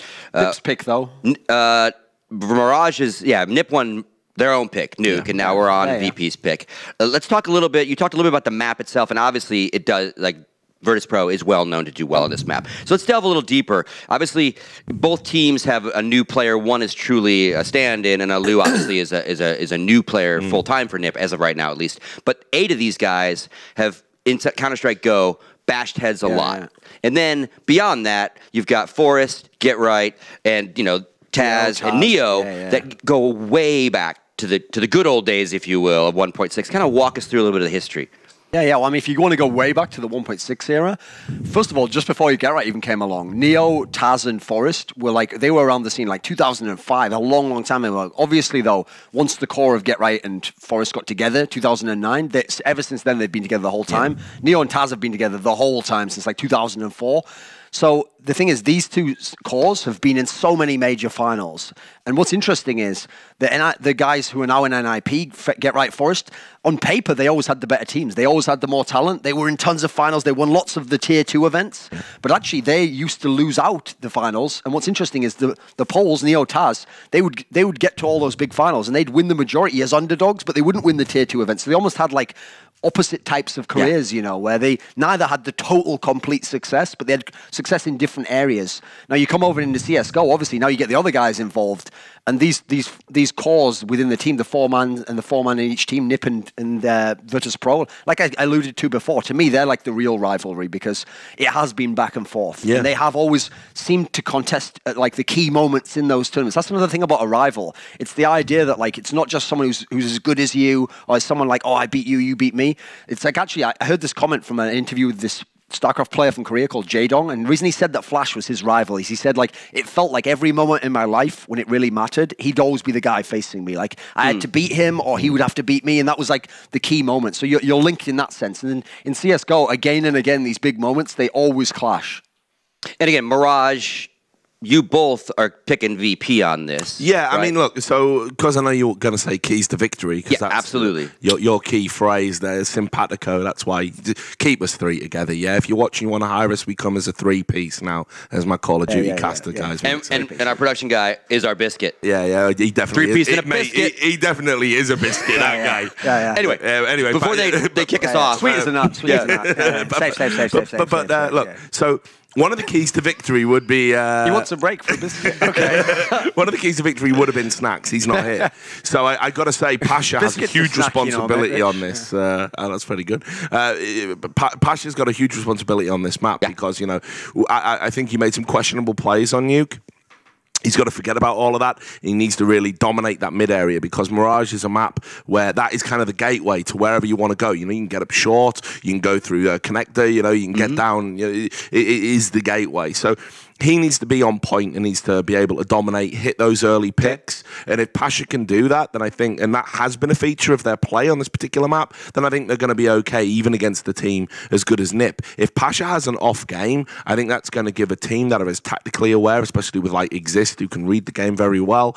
I think that's going to give them options and will perhaps give them more rounds on T than they would perhaps ordinarily get. Snacks, as I said, is going to be a big miss, so we have to probably pay particular attention to Michu, see how he's going to do. I don't know where he's going to play, or you know, whether I think it's too much responsibility to put him, you know, on the lone site. I think that's too much for him. I think he needs to be with another player. So yeah, I think it's going to be interesting. But yeah, Pasha for me is the guy. And what about you? Well, since Richard did the VP side, I mean, I have VP taking it, but I'll do the NiP side. Okay, so for NiP, the 2 players, I'd say, is Get Right, because when he locks down that B site, it just becomes impossible to get into. And as soon as you do that, you're going to force them to go A every time. And that leads to the other guy I'll pick out, which is going to be Alu, because in the past, NiP wasn't a Mirage team, even when they had Makaleli, but they had a key win over Fnatic on the 3rd map in that semi-final at MLG. And what caused that was, Get Right had the B site locked down. So when they were forced into A, Makaleli made these key AWP picks to stop them taking the site. Because normally you can always take the A site, but to hold it's hard. So if Alu can get his AWP going in the A site or playing connector wherever he is, then I think that's the second key. You have to have Get Right to establish B, but I think this is a map where pressure is on Alu if they want to win in 2. Okay. Yeah, great. All right. Well, players are ready. Our casters are ready. So Kai Knight and Chewy, take us away. Thanks so much, Scoots. Welcome back to the main stage here at the Gfinity Arena in London. We are good to go, almost ready with the map number 2. This is Mirage, as they've already discussed, between Ninjas in Pyjamas and Virtus.Pro. I'm excited for this one. As the analyst did say, this is Virtus.Pro's pick here, Kainai. What do you think about the map? Well, I fancy Virtus.Pro to take it as well. Yep. And Virtus.Pro have such a solid T-side. They're so good at their smokes on this map because T-side Mirage is all about your smokes. When you want to infiltrate such a large bomb site like the A bomb site, it's so important to know how to cut off key areas like jungle, like connector, like stairs, like CT spawn with smokes. And again, it is a slightly CT-sided map, so it looks like NiP are going to win the knife round and start on that favoured CT side, so hopefully make their life easier. But still, you can never count out Virtus.Pro. They started on the T side. They did what you mentioned before. This is what I wanted to point out here. NiP sticking on the T side. I'm kind of glad that they did, so I didn't look like an idiot after seeing it the other day. No, someone actually, I think, interviewed one of the NiP players after Katowice. I think it was Get Right, and they said that they prefer on certain maps to start on the T side because it gives them less room, more room for error rather, with the AK-47 because it's a one-shot headshot. I believe that was something they mentioned in an interview. I remember watching it. But yeah, Mirage, here we go. They hit the nail on the head, Thorin, Richard, and Scoots, when they said that Get Right locks down the B bomb site so well. But forget locking down the B bomb site. It looks like NiP want to infiltrate this B bomb site. Here we go, ladies and gentlemen. We are live on Mirage as Freiburg will be the first casualty of the pistol round, taken down very swiftly by Pasha, following the grenade, which does considerable damage to both Forest and Alu as they make their entrance over towards B. Yes, they do. Neo all by himself as things stand. He gets nailed in the head by Get Right as the rotation comes in from the poles. It's currently numerically in favor of Ninjas, but they've got the plant position to try and hold, but Forest and Alu now 2 versus 4. Bayali pushing in, Bayali fighting on Pasha with the headshot, and Forest will fall. Pasha, and there we go, the defuse will come in. I mean, Pasha was absolutely phenomenal in that round. He got that entry frag right in mid, from the mid window area here where we see Mitu actually lying, and picked up the first kill, and then we also saw that grenade that came in. I think it was from Neo. Neo did really well to just wear down the clock when he was in that B-bomb site all by himself. Back away and allow his players to rotate and help out. So Virtus.Pro are going to reward themselves for a great pistol round with those rifles. 4 M4s and a FAMAS is the name of the game here, while NiP, Get Right will have a Tech 9, but that will be all. Let's see what bomb site they decide to favour. It looks like all of the action once again could be heading over towards B. Yeah, exists in this underground area, but Virtus.Pro, if there's one thing they want here, it's the all-important mid-control connector. Gives you a gateway, a new gateway into the A-bomb site, and potentially a gateway into short, which will take you to this current bomb site we're looking at right now, which is the B-bomb site. Taz with his M4 holding one, but he's got to be careful not to go down and give any of these M4s to Ninjas in Pyjamas, but no, it's not going to happen. 4 versus 2 now. Well, Forest and Freiburg were especially low right from the start there. 6 HP between them as Alu now will get shut down. Only 1 casualty for the Polish side. Mihu going down, Taz just about staying alive, but still a relatively good cleanup with the rifle round there from Virtus.Pro. NiP did get the bomb down in that first round, so they will be able to buy up here, but it will be 2 Galils. Yep, 2 Galils, and obviously the AK-47 gives you a one-shot headshot. The Galil, similar to the M4, not so. But here we go. Smoke coming in from Get Right. See where that's going to land. It's going to land just at the top of short to potentially allow NiP to get the mid control and avoid any potential AWPers. This is one thing I love about how Virtus.Pro play Mirage. We have Pasha at mid, particularly when he buys up the AWP. They take a lot of pop rounds where he just pushes up mid by himself and tries to cut off NiP when they're at the top of mid. It's great, it constricts the plays. It's similar to smoking the bottom of Banana on Inferno and pushing down, but it's B again by the looks of things. Mihu does have that incendiary grenade if he decides to put it down there, but, well, it's not going to be in his hands anymore as Freiburg gets the entry frag here. Neo will respond, 1-for-1 trade before Forest takes down more damage. That's 2 in a row for him. Neo and Pasha fall as Bayali and Taz, the last 2 left alive, to try and retake this B-bomb site here. They will peek out from kitchen, but Kainai, they know that there is no way they can penetrate that smaller bomb site. They are going to back away and gift the round to NiP. Yeah, superb play from Forest, getting the double entries, and Get Right does what Get Right does best. Lurks in, gets the headshot. Now it's just a matter of hunting down Bayali. They know exactly where he is, but they've got to be careful not to lose too many men. And Forest said, hey guys, I want this hat trick. And what Forest wants is what Forest gets. Well played, Forest. Forest with the triple, 2-1 scoreline here. NiP just rebuying for a couple of their players who were dropped in that last round. Pasha, interestingly enough here, has got an AWP in his hands. Apart from that, it will just be the measly pistols for Virtus.Pro as we head into round number 4. Yeah, he evened out the economy as well, and he's going to try and take a gamble, but we know how good of an AWPer Pasha is, so why not? But here we go. These are the A smokes I was talking about. Freiburg's most likely going to smoke out connector. That smoke there going towards CT spawn. This is normally something Virtus.Pro or Virtus.Plow, as they're called by some, are very good at, but I don't think they're expecting this AWP here from Pasha. No, they are not, and now they will as Pasha actually misses a shot there, rare from him. Ali will fall after taking down Freiburg, and we are now left in a 4 versus 3. We can actually see a player, they're just dropping down from the stairs area. Forest gets the kill onto Miku, Neo will go down, and now Pasha, the last one left alive.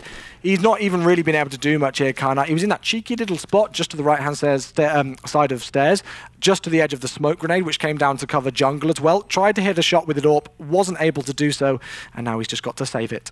Well, what can you do when you're playing against Forest like this? He's got 3 already, and Exist comes in. Don't think they'll be able to pick up that AWP, but that's going to be so expensive for Virtus.Pro as well, and Pasha probably should have done better in that kind of situation. But hey, Forest definitely deserves a pat on the back based off of what we've seen so far. Look at the money here for Virtus.Pro. They have bought up 4 M4s and a scout on Neo here. Let's see where he heads with that. But apart from that, if they lose this round once again, they will be in big trouble. He's going to go to the van at B and just jump. Yeah, that's what I figured he probably would do, but they've not got many grenades to play with here, Karnite, whilst NiP are in a great spot, and we're all even 2 versus 2.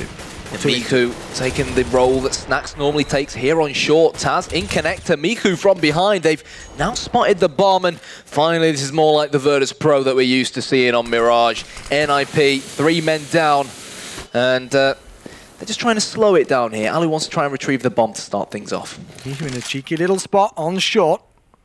Find Alu just to his right, but Pasha does take down Get Right now, leaving Alu the last one left alive, and this was a very important round for Virtus.Pro to pick up, considering their economy. They did not want to start letting the momentum roll in favour of Ninjas in Pyjamas. They do not allow it. No players down for the Polish side. Good round for them. Yeah, now Virtus.Pro can replenish, buy up nades as well, defensive smokes, defensive molotovs. So important on a map like Mirage. For example, if you're that CT player who's playing on the A bomb site, put a smoke right in front of A ramp, you'll hold down the incoming terrorists for at least 10 or so seconds because they're not going to rush through a smoke. Well, NiP are banking on disturbing their economy once again here. That war of attrition, which you would expect between these two squads. They've been able to get rifles in their hands. Apart from Freiburg, we know what damage you can do with the Deagle. It would be nice to see some 1Deags in this series, but still you never know. Exist is going to eat a grenade at his feet and drop down to 70 HP. But Alu does have the AWP. Well, this is the NiP way of playing. They always want to apply pressure on their opponents, particularly knowing they're on the T side here, because they know if they can drop Virtus.Pro here, their economy will be in tatters. Michu has no idea Freiburg is behind him. He's going to try and deagle him, but no, Freiburg, unlike him, 4 versus 2 now. Forest comes in. He's done so well so far. He's gotten 2 frags. He's looking for the 3rd before the bomb comes in. Bomb still delayed, entering that B-bomb site as you do say. He's holding the angle and he will find Pasha, but Pasha finds him quicker. Exist will take down by Ali though in the trade frag, and now it is all left up to Mr. Biceps. We know what damage he can do. Will he be able to complete it here? Maybe so. He does take down Get Right. Ali will plant the bomb successfully, but have a look at how low Exist is. 20 points of health. This is still on for Pasha. It is, but he's got to move fast because NiP are rotating around him. It was a great plant position to allow NiP to watch it from ramp and potentially connector. And Alu, well, he doesn't miss shots like that. No, he doesn't. And he is going to now punish Virtus.Pro as they are down to pistols once again. Taz picking up the Deagle. We've got 4 P250s otherwise. Not many grenades to play with, just 3 flashes overall. Taz does have armor with that Deagle. We will see if it pays off for them as they set up for the smokes on A. They've got 1 player which I believe is actually... There's the stairs smoke. Yeah. Right in connector. 2 of them in connector even.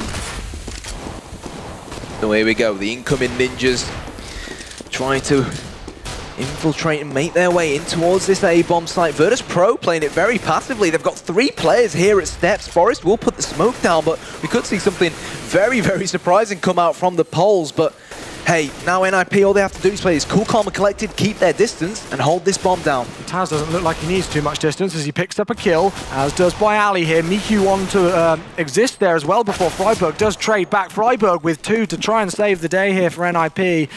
And that's a shame because I really thought Virtus.Pro could retake that, and what a retake it would have been if all 5 of them had have just swarmed that side and taken the rifles away from NiP and won the round there on that eco, but by Ali deciding that the AK-47 was just too valuable to try and waste. It's easier said than done. They only have pistols, you know what I mean? I was honestly expecting some sort of Spartan-like stampede straight out of the smoke to surprise NiP, because they obviously didn't know they were all there in and around jungle. But here we go, Virtus.Pro. They've finally got money in the bank. We're going to see one AWP come out, and that AWP is going to be Pasha. And he's going to compete up against Alu. And Alu, in fact, struggled earlier on trying to compete one-on-one up against JW, and that was one of the key factors in the property game you casted. Yes, it most certainly was. Of course, Forest can pick up the AWP if he really fancies it, but Alu is the primary AWPer. The Finnish player recently added to this NiP roster. We're going to round number 8. Things all quiet on the Western front, or on the Mirage front in this case. Get right again, just here lurking outside the B bomb site, because if his teammates manage to make their way onto the A bomb site, what he'll then do is essentially try and wrap around the B bomb site and get the rotating CTs from behind, from CT spawn. Exactly. Yeah.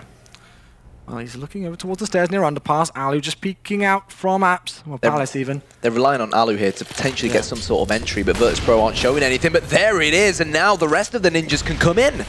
Alu gets burnt down to 40 HP, but they are going to try and make their way through. Freiburg gets dropped by Pasha. Smoke grenades to try and cover their entrance, and Pasha in CT spawn is going to be a critical player here. Ooh, nice shot from Neo there as he does take down Exist, and the bomb wasn't planted.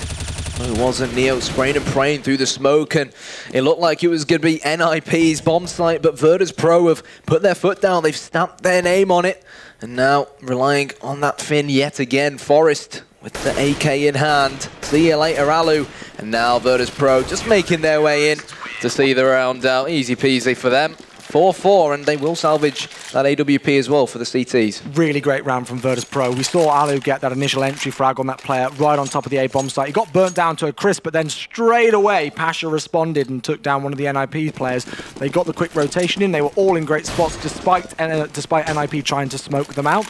And NiP lost the round there. That was a key frag on Exist as well, who tried to plant the bomb. That was a crucial moment in that round. But here we go, round number 9, an eco for NiP. Yeah, welcome to watching Virtus.Pro. They play such a sexy, aggressive brand of Counter-Strike, particularly with Pasha utilising that AWP and pushing up mid. Taz in connector. He's read NiP like an open book. He knows where they're going. Miku wants to join in on the action. And it's just going to be an easy anti-eco for Virtus.Pro. Yes, get right. Flies forward into the face of Pasha there in connector as he goes down. Gotta love that little animation, as we do see now Virtus.Pro regaining the lead. 5-4 is the score, but in the grand scheme of things, as many people will know, this is a CT-favoured map, so NiP deciding pretty well. Yeah, they decided to stick on the T side. Really, that knife round was kind of completely unimportant whatsoever, because NiP wanted to go T, Virtus.Pro were likely to try and go CT here, so it didn't really matter which way the knife round went, but still, it's 5-4. NiP with a good performance so far, but Virtus.Pro still showing that they can do some darn good damage on the CT side of Mirage. Forest hungry for frags. 1.6 legend, obviously great mates with Get Right from back in the day. He gets the opener on this B bomb site, and it looks like Virtus.Pro are actually going to rotate in.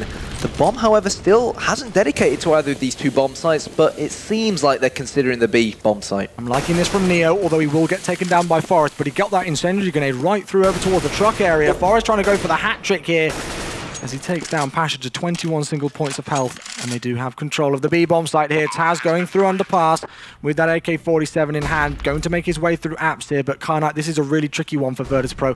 I don't think they're going to attempt this one. It looks like they will just go for the exit frags.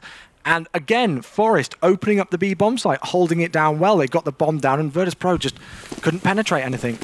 Entry frags, or exit frags rather, for Virtus.Pro aside, because look who it is. It's that man yet again, but no, it's going to be Freiburg to get the frag just through the smoke, spraying. Get Right just waiting to see if he can catch a glimpse of these poles, and well, he most certainly does, and executes Taz. And that was an incredibly solid round for NiP, and like you said, full credit where it's due to Forest, who essentially opened up that B-bomb site all by himself. Let's have a look at the economy here for Virtus.Pro. Taz does have quite a lot in the bank, so he's spent about 5 grand now, make that 6 grand as he does drop that AWP, which you would expect goes straight into the hands of the biceps man, Mr. Pasha, and it does. But they've got 2 FAMASs here, Karnite, so not exactly what they would have hoped for. They've got a relative amount of smokes. Alu misses a shot there onto Pasha. Will he be punished for it? No, they know they need more rounds here, Virtus.Pro, hence the force. Pasha needs to get these openers, and there is, hopefully, one of many if you're a Virtus.Pro fan. Alu knows he's got to try and compete with Pasha, but so far, we haven't really seen too much from him. I mean, taking down Forest to start things off, that's a great entry there for Virtus.Pro. And if Alu hadn't have missed this shot on Pasha, Pasha would have been down. That's the AWP off the field for Virtus.Pro, and Forest would still be alive there. And it's just crazy how that one single first shot of the round can switch things so much there and lead to a different position. So with just about a minute left on the clock, out goes Exist. And Freiburg, I believe that is with him as well, through Connector. That's the problem. Pasha's holding this angle off short where the CTs are expecting someone to potentially come through Connector, or at least I hope they are, but Taz is waiting, put a welcome mat down and said, come on Ninjas in Pyjamas, make your way in and show me what you can do. But so far, Ninjas in Pyjamas is going to take something special to win this one. Something special indeed by Ali in Shadow here. He's going to expect these last 2 players any second now. Alu's been heard. Get right will fall. And Neo finishes off with 2 kills of his own there with the FAMAS. Nice work from him. Great double there from Taz as well. Really just shutting down any pushes coming in from NiP. Virtus.Pro now regaining once again that round advantage. 6-5. NiP will be forced down to an eco by the looks of things, but they're just going to get those Tech 9s in hand. And actually they're going to force here, so we've got 2 AK-47s. I think they're just trying to even out the economy maybe there, because we did see, I think, Forest and Alu with quite a bit more money than the other 3 players. So, to be or not to be? Or to A? That's the question at the moment for NiP. 2 Tech 9s, a P250 for Get Right. We know how good the P250 is, up close and personal. It's literally a one-shot headshot like the Deagle back in the day, or even like the Deagle in CSGO, but here we go. Taz ironically hiding in Sandwich, or Get Right as some people call it, but he's going ham. 3 from Taz up against this eco. And now, I'm not sure whether Virtus.Pro, well, they will be aware of it now because they've heard the AKs. Yeah, they will be. Mihu smoked out here. You just saw an absolute rain of smoke grenades come down on that A bomb site, but they're going to be able to pick up another kill onto Alu there as Pasha drops in with the AWP, and now it's Forest. In a 1 versus 4, sprays down 1, but Mihu peeks just around the corner, securing the 7th round for Virtus.Pro.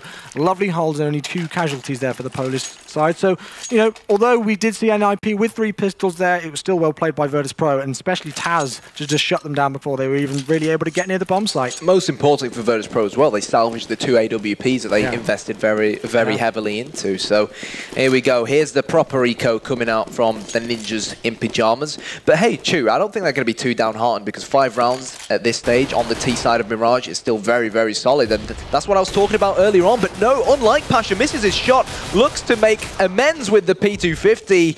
He's left Get Right on only 2 points of health, but he's lost the AWP. Get Right will go down as Neo picks up his 2nd kill with the AWP. Will he get the hat trick? Exist just peeking around the corner to his right-hand side. He misses the shot here, does Neo, and Mihu will finishing up. Exist drops. 4 alive at the end of round number 13 for Virtus.Pro. 2 rounds left here in this first half, and I do agree with your point there, Karnite, of course. NiP decided to stick on the T side of Mirage. They've got 5 rounds. That's relatively okay. If they can pick up one of these last 2 rounds here, 9-6 scoreline will be great. But if they finish this 8-7, that'll be even better. Virtus.Pro will really be looking to make this a 10-5 half now. Double AWP setup coming out. Pasha, the AWPer at mid, whilst it looks like Neo's going to be holding the B area with his AWP. Defensive smokes flying in from the poles, but Pasha has in fact spotted. Alu drops him, sees Exist. Double from Pasha. And well, Virtus.Pro suddenly come alive to the sound of AWPing. Pasha now backing away and playing a tiny bit more defensively over towards window. He's been smoked out at the second, so he won't be able to deal a whole lot of damage from here. We did see, I think that was Freiburg, trade back onto Taz over towards the A-bomb site, but Neo does find Get Right jumping through the air and will take him down. 3 AWP kills here for Virtus.Pro, giving him the man advantage, as we do see one of those AWPs gets dropped. Still more than doable for Ninjas in Pyjamas. They've got plenty of time. The main issue here is that both Freiburg and Forest are a little bit secluded from each other. Toying around now. Forest slowly making his way towards this A-bomb site, and the thing is, Virtus.Pro have no idea he's there. Forest comes in, there's the 1 frag, it's now 2 versus 2, and if Freiburg can rotate round to this A-bomb site, they might actually stand a chance of winning this round. Look at where Neo is, he's right on short, watching Connector here, great observing, Coming in from our man behind the scenes to spot that out as he does go down here. So Forest gets the frag, and now Bialy on the A-bomb site, the last one left alive. Forest has found him, and Forest looks away just at the wrong time. And with 9 seconds left on the clock, does Freiburg have enough time to plant? Oh, it's going to be tight. I don't think he does. Oh, Virtus.Pro win it. See, now that's kind of karma, because we saw on Nuke they got a plant down with 1 second to spare, and now this time it was the 1 second that goes in favor of VP. So 9-5 it is. NiP are going to force up and see exactly just what they can buy, use every spare bit of cash they possibly can as we go into the last round of the first half here on Mirage. Well, we saw Forest there. Instead of opting to buy a Galil or something along those lines, he's bought the CZ and bought a Molotov as well. So it seems like we could see an A push coming in from NiP. That's where you really need loads and loads and loads of smokes and nades, and so far it's working for the Ninjas. Get right with the headshot onto Taz. Bialy, in fact, 2 Virtus.Pro players playing this very passive from CT spawn. Virtus.Pro, because it's the last round, might even let them get the bomb down, regroup and try to retake this bomb site. Neo peeks out from jungle and eats a flash grenade to the face. Is Get Right, he's going to get aggressive. He walks around the corner and he does find Neo there. Will he get the kill? Just about, but he's getting burnt to a crisp here. Pasha does go down, and now the man advantage is in favor of NiP, but only just exist. Left on 8 points of health. Bomb still not planted. As soon as I say that, Alu will try and get it down, and he does so indeed. 2 versus 3. Yep, they know Bialy's coming from CT spawn. He holds it as a CT normally, and they'll have heard his M4 bullets. Miku smoking out connector, looking to do damage, but that timing was a little bit off there, and maybe that's a sign of the fact that Miku is a stand-in, miscommunication. Could have been the case, but all the same, we saw Virtus.Pro start on the CT side of Nuke. They got 9 rounds, NiP got 6. Virtus.Pro started on the CT side here of Mirage, got 9 rounds, and NiP got 6. So, do you think that's enough for NiP to really stand a good chance of taking this, or do they still have a lot of work to do on the CT side? Look, if NiP take the pistols and capitalize and find themselves 3-0 up, if they do prevent Virtus.Pro planting the bomb, then I can honestly see Ninjas in Pyjamas seeing this one out. But look, with Virtus.Pro, they're such a strong team. Even at this point, you cannot rule them out. And hey, if they win the pistol, then they'll most likely find themselves at 12 rounds, because this NiP will be on the more expensive CT side. I think we've Provided seen there's no upsets, of course, I mean, like an anti-eco. I think we've seen the CT side win their pistol so far every time we've seen a pistol. I'm not too sure, maybe I've got that wrong, hashtag blame Chewy, but still, all the same, you wonder what they're going to do, and we know what the pistols are like on NiP. Forest, one of those standout players there for that. I think Alu's role here, if NiP managed to get the AWP in his hands, him trying to hold mid and playing connector is going to be key for NiP. And he's got to win his AWP battles up against Pasha, because Pasha's going to be hungry for those entry frags. And again, entry fragging on a map like Mirage is crucial. And if you can be the CT to outdo it, then you definitely leave your team in good stead. Got to cut you off, mate, because there's 3 people stacked over towards B, as we do see now Freiburg making his way back over towards A. They banked wrongly because Ingo Virtus.Pro on that larger A bomb site. Get Right's going to back away, regroup with his teammates.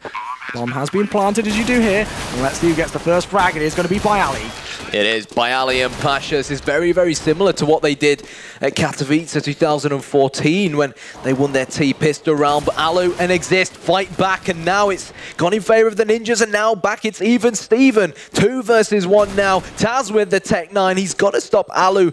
The bomb's been planted in a superb place, and I can't see Taz losing this one. Alu does have a kit, though, as we do see Alu. Is he going to find the shot? Does he get Taz! the defuse? Yes, he will. Yes, he will indeed. Just leaving it there to the right second. And one of the reasons why NiP picked this player up, if he's been a tiny bit dodgy at times in this, I'm not saying that he has been, but if there's any person doubting him, great awareness from Alu there. Absolutely top-notch. And, well, Ninjas in Pyjamas. I'm surprised that Taz actually sat down and tried to take on Alu when he could have just gone backwards and played for time. All the same, though, look, they forced it up here, so it's more than capable for them to be able to do this. 2 Deagles, 2 Tech 9s, and a Galil. You never quite know what damage those weapons can do, especially in the hands of some angry Polish players who will not be very happy after losing that last round there. Yeah, Virtus.Pro, they got the bomb down, they lost the round, hence why we see Galils and more money used as we usually see in the second round for Spy.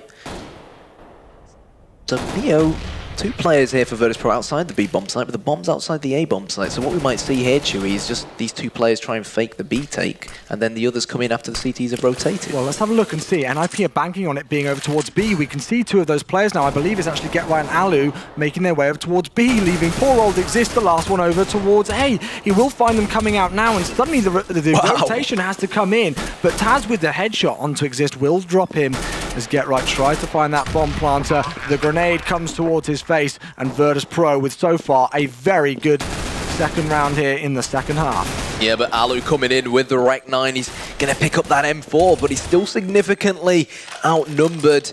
Knows that this is easier said than done here for Alu, and it wouldn't surprise me if he just backed out and tried to save this M4. Yeah. But he should be aware that Virtus.Pro have more than enough time to try and flank him from behind, which is exactly what Neo's trying to do.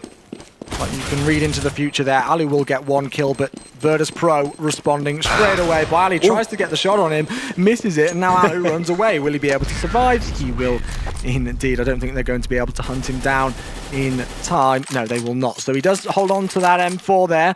But still, Virtus.Pro, what a tactic. Faking that B-bomb site. NiP fell for it, hook, line, and sinker. They pushed on towards A, and Exist was like, hello, where's my help? And that's actually one of the gambles for teams who only play one person on the B-bomb site.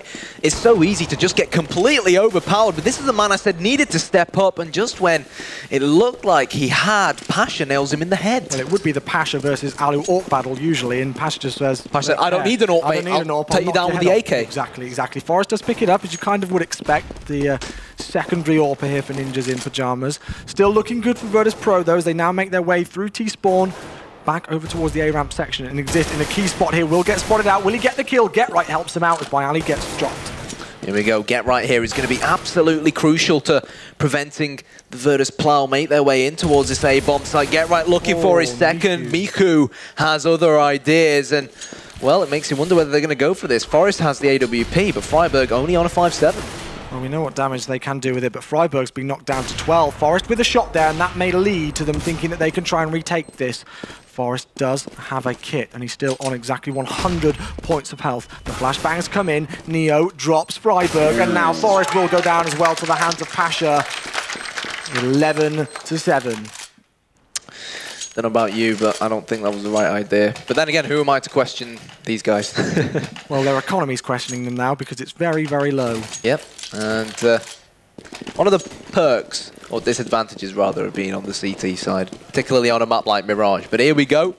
Let's see whether NiP can do to Virtus.Pro what Virtus.Pro did to them. Pasha smoking out window room. He's got them in control all by himself. He's flashing the A-bomb site. He's got the big AWP, but Exist now hearing up perhaps, knows Michu's lurking in and around the area, but here you just can't help but expect the AKs to reign supreme, really. Of course, and they are out on the A-bomb site here. We can see Get Right getting tagged down to 3. Freiburg will fall, and the bomb will get planted over on that larger bomb site. So this is just a standard round really coming in here from Virtus.Pro. The thing is, this is how tight money is. They're even on their default pistols. You know what I mean? Didn't buy up 5.7s, didn't buy up P250s. We got the Silence USP and a few P2000s. But wow, that's definitely going to help their economy. Well played, Pasha.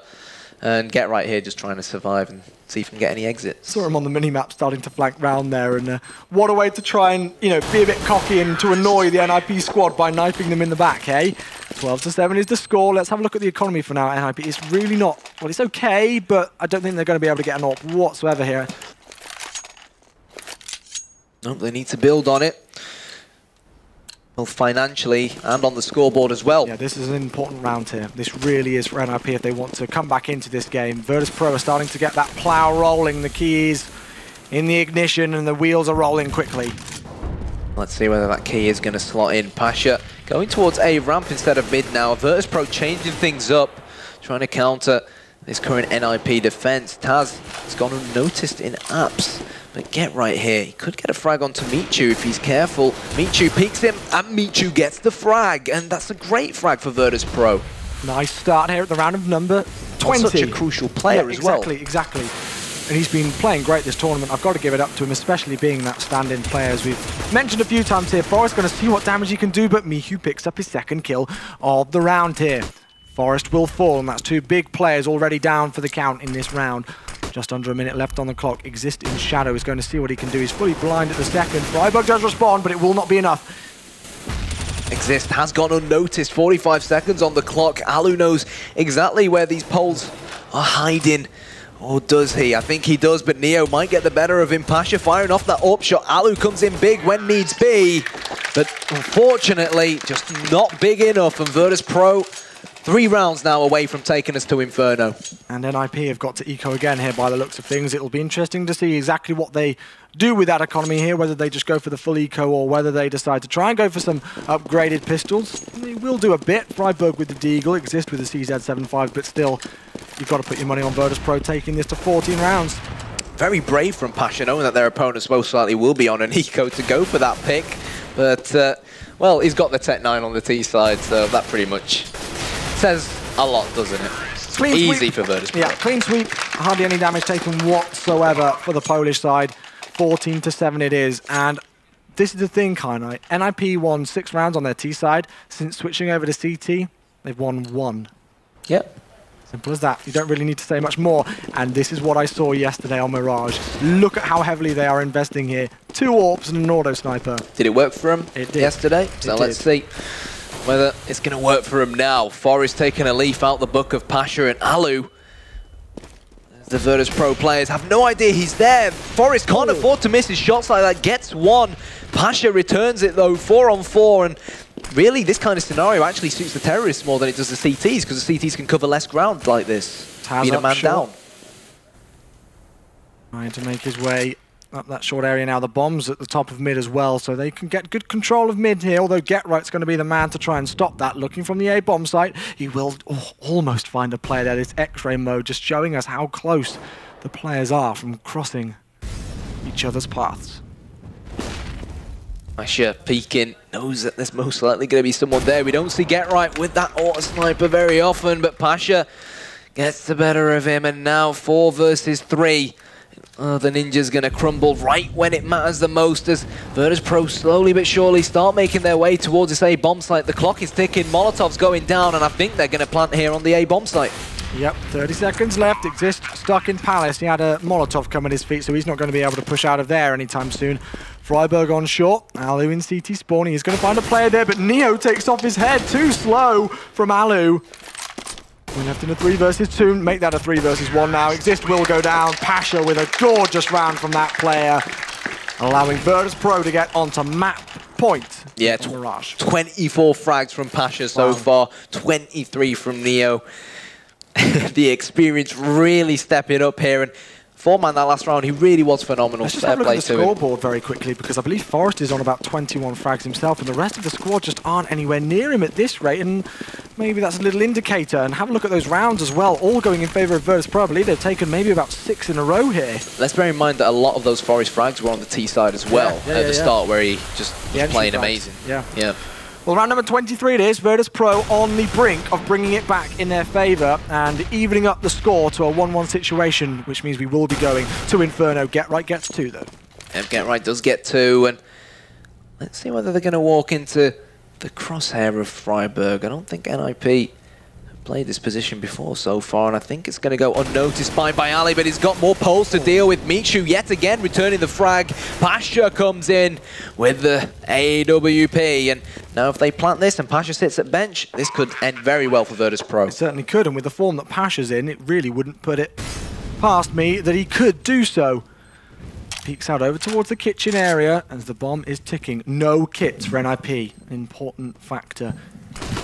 This retake here. Mihu will get dropped though by Exist, and now it's all left up to Pasha. He does pick up 1 kill, but can he hold it off on his own? He gets the second shot. Will he get the third? Pasha with the Tech 9. Let's see if he can stop Getright here. He tags him up with the Tech 9. Down to 8 HP goes Getright. He will get the kill, and Pasha confirms the way around and the map win for Virtus.Pro on Mirage.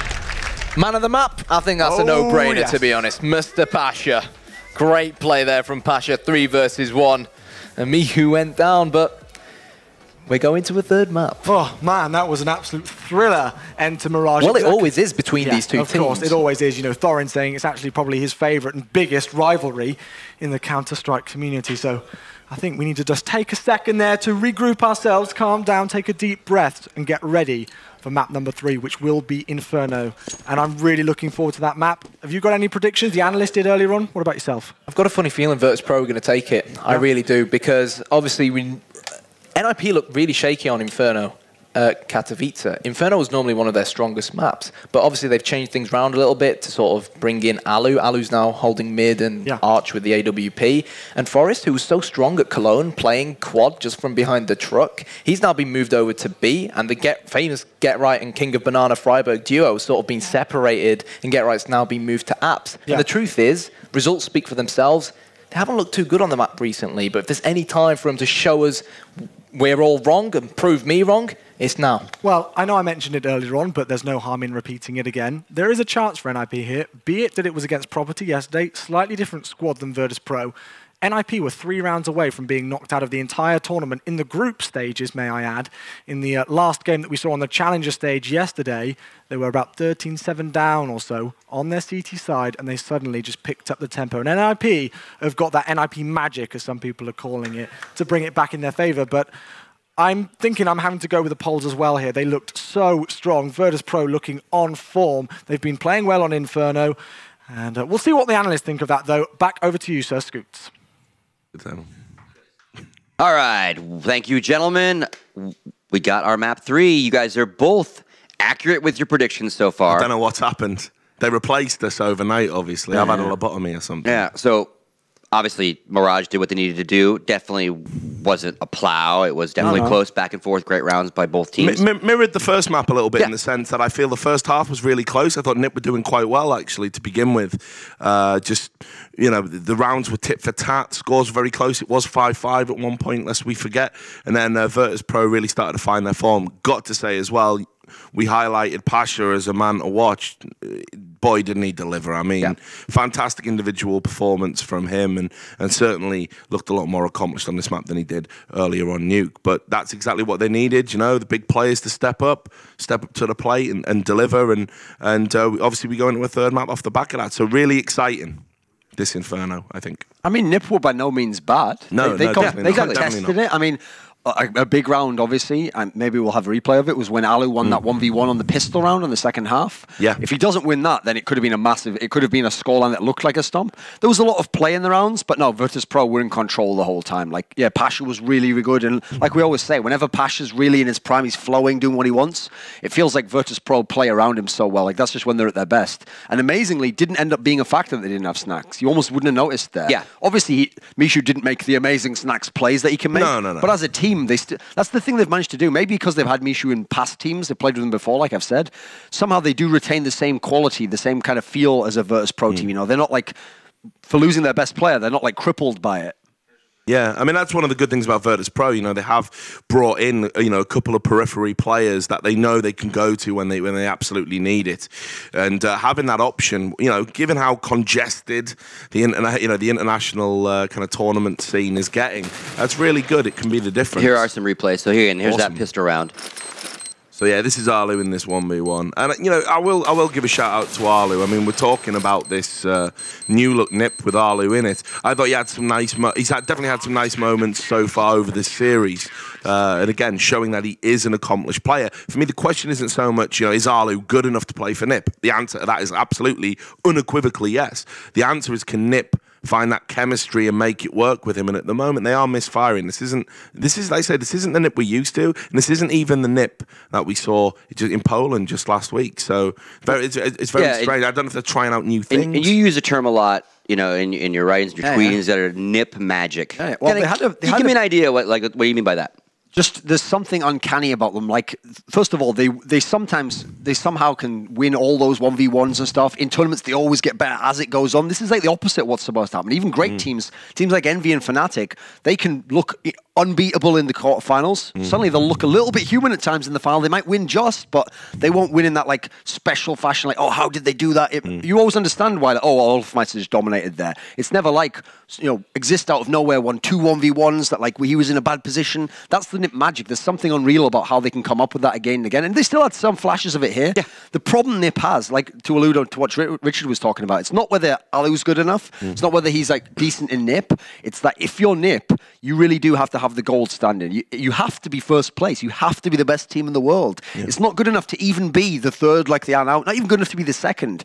With the pedigree and the history, you have to somehow find a way to be the best in the world. Now, that might be an impossible task. I don't know if they can do it, but they have to aim for it. It's not just that either. I mean, what seemed to do for Makalele a little bit is it's not just that you need to have this gold standard that Duncan's talking about in terms of what you deliver on the server. You've got to have this cultural thing going on. You've got to do it a certain way. You've got to be completely calm, level-headed, cool. You can't ever, let the pressure get to you. You've got to be completely impassive and fit in with those other 4 personalities that are in there. Now, this really narrows the field down, if you ask me, as to what kind of players can fit into this team. Right now, Alu, he has that level of skill. Can he go to that gold standard? That's maybe still a question. Well, the funny thing is, when you say that, it's like okay, Makalele in-game stuff all looked dynamite. He was really fitting in. His role worked, but they say okay, the cultural aspect didn't work. Yeah. He was too high, too frenetic. He was like upset. Yeah. It's almost like with Alu, they've gotten all the other aspects, but now they don't have like the perfect in-game synergy that they magically had with Makalele. They have a good player, and crucially, they have a guy whose personality fits. Like this guy, he's from Finland. He could be like, what's that guy called, like Richard Kuklinski or something, like the famous sniper guy who like killed all those people. He has that quality to him, like. He has this cold aspect, but does he fit the culture? You can. It's hard to get all. Sure, it's hard to get all these things together. Okay, final map is going to be Inferno. I'm going to get your thoughts on that. We're going to take a quick little break, but we'll come back to that. We'll talk about keys to victory for Inferno, and obviously it's do or die time for either team. Winner of this hits the finals is going to play Envious or Cloud9. So we'll be right back after a quick break.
Time that you don't own. You leave me waiting all alone. Breaking words you said in fear. Promises that felt like tears. And when I'm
All right, folks, welcome back to Gfinity Spring Masters #1. First of many happening this year here in London, England, at the lovely Fulham Broadway Cinemaplex. You pronounced it right. Yeah, so we're here at the View Cinemas, kind of cool. Yep. So let's get right into it before they cut us off. Inferno, deciding map, 2 legendary teams. It's great to see in the first place, but keys to victory for both teams. Start with you, Duncan. I mean, I'm going to go for the NiP side because I'm taking NiP to win this one. With Makalele, Inferno was showing itself to be their strongest map. That hasn't been the case in this era.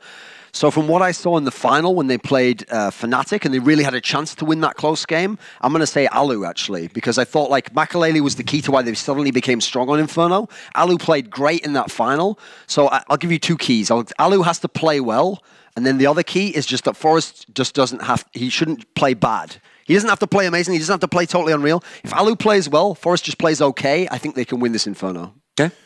I'm going to disagree with Duncan. I'm going to think Virtus.Pro are going to take this one. I'm going to go with my gut. Don't get me wrong, this is really too close to call. And I can see how NiP can win it, exactly as Duncan has highlighted. I just think that they've been pretty awful. We've already seen them lose on Inferno this tournament. For me, Virtus.Pro, if Pash is in that kind of form on a map like this, which has all these long points where an AWPer is going to be impactful, which is why Makalele was instrumental in NiP being so good on it. If Pasha takes that Mirage form into this map, they're going to dominate both offensively and defensively. I can see this being a 16-10 for Virtus.Pro, especially in the form NiP are in at the moment, which is a bit malfunctioning. So keys to victory, absolutely Pasha. I'm going to be very interested to see what Taz is going to do as well, because this is a map where he kind of lurks and he puts himself in positions where he can get those wraparound frags. If everything goes according to plan, even with a stand-in, I think Virtus.Pro can take this comfortably. Your rankings have NiP 3, Virtus.Pro 4. And obviously you wait a couple, after some tournaments. But would this match alone, if neither of them win the whole thing, let's put it that way, would this match alone change that for you? I don't think so, just because... Here's the thing, if Virtus.Pro won this and then won the tournament, that might be enough. Yeah, that's what I mean, without the win of the full thing. But the thing is, it would still be very good for Virtus.Pro because to win with a stand-in in a way contributes even more to you that you can beat out this other person. But this NiP did make this finals of the major. Sure. They've had 3 finals in the last 4 tournaments. I think NiP's still got enough overall, unless Virtus.Pro wins the tournament, that they're still ahead of them on consistency. Okay, thanks. Going for NiP, going for Virtus.Pro. Yeah. I just want good Counter-Strike. So again, I want good Counter-Strike too, Stu. They do, of course. I don't. I want bad. You want bad, 16-0, no fun. So again, Chewy, Kyanite, take us to our final map.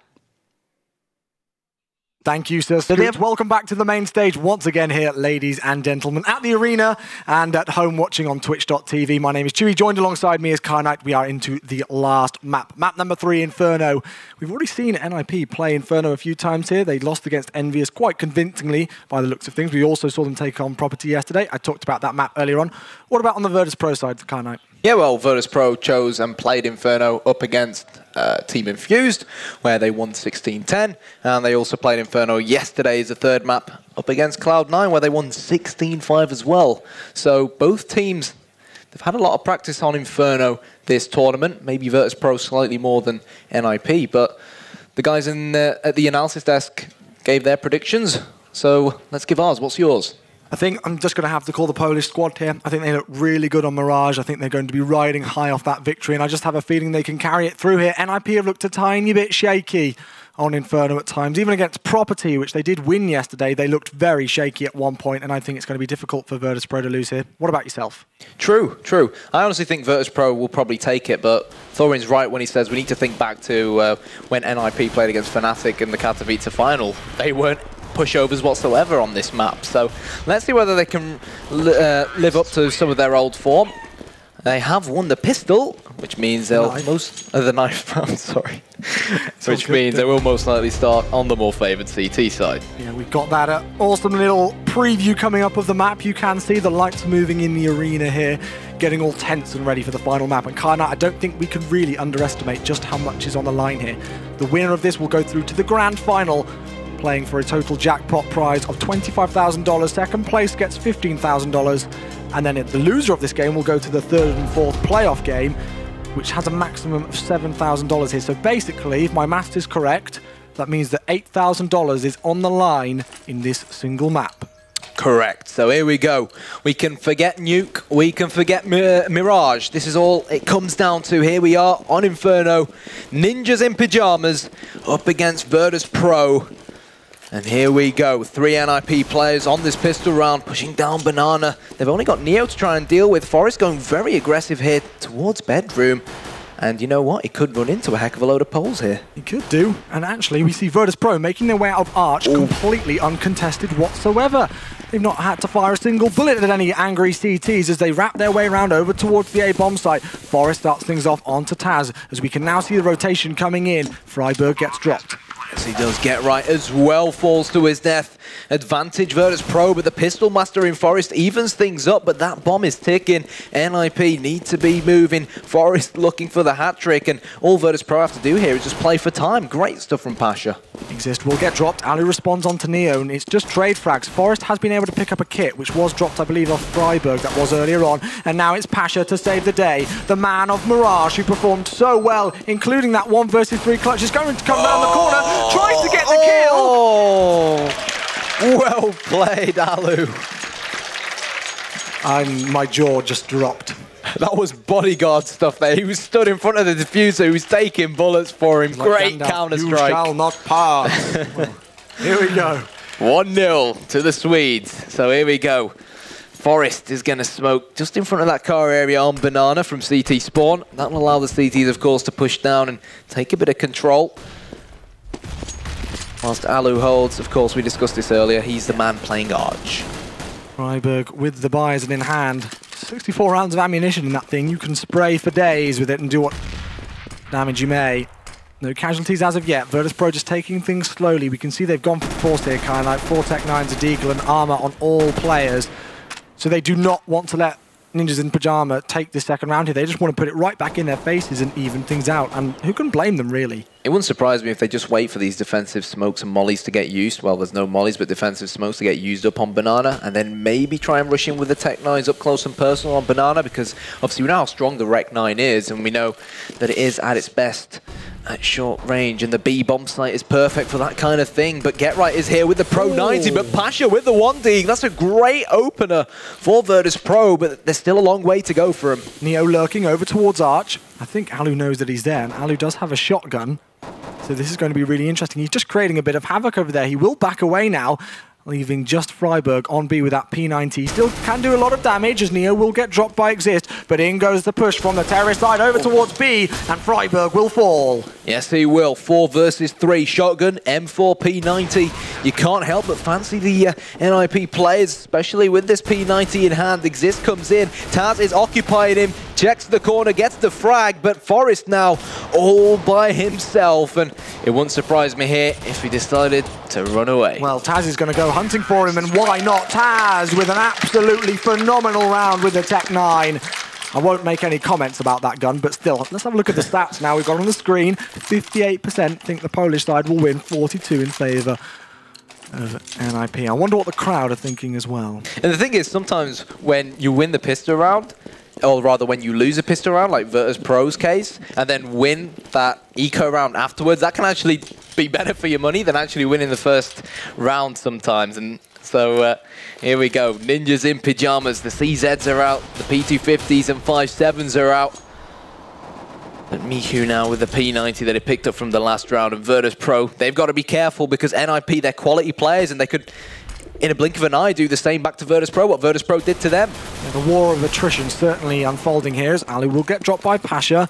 AK-47, first rifle utilised here. Pasha's actually been dropped to 13 points of health, so I think he's been able to switch that out now and give his assault rifle to another player. Freiburg seeing what information he can find, but still all quiet here, just trying to seek out the opposition and see what they can do. Ninjas in Pajamas will not be happy that they lost that last round. And have a look at Mihu here. I was just about to point him out. Great observing coming on from our friend Logan. He spotted Mihu in the top of apps here. Let's see what damage he can do as the bomb makes its way up mid. And they've really got to do damage here, but it's great position from Forest, like Forest of old. Get Right comes in, gets the headshot onto Neo. VP nowhere, he's lurking, so close to making it too. But Bayali will live to fight another day. Miku, the stand-in, coming in with the P90. Exist says no, looks like he's going to get a second kill, but there's the team kill. Get Right's going to get smoked out, but he will push straight through. 12 points of health, and he will get punished for it. And now Freiburg in a 1 versus 2 by Ali left on only 6 points of health. Taz in a great after-plant position here in pit. Will spot Freiburg, peek round the corner, and will miss his shot. Let's see if he can capitalize on that more powerful rifle in hand. Freiburg still has the 5-7 here. He's getting knocked from all directions. Taz will take him down. The man of the match on Inferno for me so far. Taz has really been playing well. I know it's early, but still.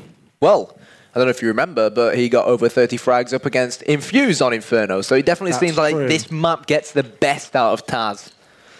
And hopefully we will see the best of Taz come the remainder of the game. Obviously not if you're a NiP fan, but I'm sure all the Virtus.Pro fans here in the audience would love to see Taz at the top of his game, because he is such a great player when he is feeling it. He's a fan favourite, whether you're a neutral or really what team you support, in my opinion. He's just one of those guys, and in and out of game, he's a really, really nice chap indeed. Well, let's get back on board in the action. Enough about that. Mihu does take down Forest to start things off here in round number 4. So here we go. 3, in fact 4 Ninjas in Pyjamas players here towards the B-bomb site, and Pasha might actually notice this. If they show too much flesh, he gets one at least. Exist through the smoke there, it seems, handing the headshot onto Pasha. And Virtus.Pro now, they've realised what's going on, Chewy. They're going to stampede straight into this A-bomb site, and believe it or not, they're not going to find anyone there. But fair play to Ninjas in Pyjamas for taking that risk and stacking the B-bomb site, especially on an eco round like that. It can sometimes work for you. By Ali just molotoving the back of pit there just to make sure that no players from NiP were being sneaky. The bomb will go down, and Virtus.Pro have got themselves in some great after-plant positions already. We can see By Ali up in Graveyard here. Get Right just making his way through Library, checking his corners, seeing what he can find, but unfortunately I don't think too much damage will come the way of Virtus.Pro in this round. Virtus.Pro extending their lead to 2 rounds. 3-1 will be the scoreline here on Inferno. Get Right. Well, I thought he ate a grenade to his feet there, but it doesn't actually do any damage whatsoever. No, ironically dodges it like Neo. By Neo, I mean Neo from the Matrix, not Virtus.Pro Neo. But here we go. Exist. Oh, he was hungry for that exit frag. And why not? You know, they only had pistols. They didn't have much to lose. But Virtus.Pro, when you're on the T side of a map like Inferno, you're only realistically looking for around 5 or 6 rounds anyway. So for Virtus.Pro to have 3 rounds so early on their T side is great for them. Yeah, and they've got a good amount of money in the bank as well by Ali, 6.7k to his name. Taz quite good on the money situation as well, as Ninjas in Pyjamas will buy up now. 5 M4s is the name of the game for the Swedes. Let's see if they can respond to Virtus.Pro, or whether the plow will start to come into effect. Round number 5. All rifle setup. Alu hasn't got his beloved AWP to work with. Obviously that's because money's tight. Let's see whether NiP can stop the Virtus plow in their tracks. Slow and steady wins the race. This is exactly the same sort of style I saw from Virtus.Pro. Well, in fact, you were casting it with me, that we saw from Virtus.Pro up against Infused. Neo there, just using that Molotov to clear out the close area to make sure no one's hiding just behind car, behind the corner. See, they've done their homework on NiP. They should do anyway. I'm sure they have, and they'll know the kind of position. Freiburg loves hiding behind that car. Yeah, exactly my point there. Freiburg is commonly found in that position. Virtus.Pro will be more than aware of that. It should be second nature to them to think about Molotoving that spot. That's exactly what they did. Still no casualties as of yet, though, and that clock is ticking down. Go the smoke grenades over towards B, but it's a fake, can't I? Look at where the bomb is heading.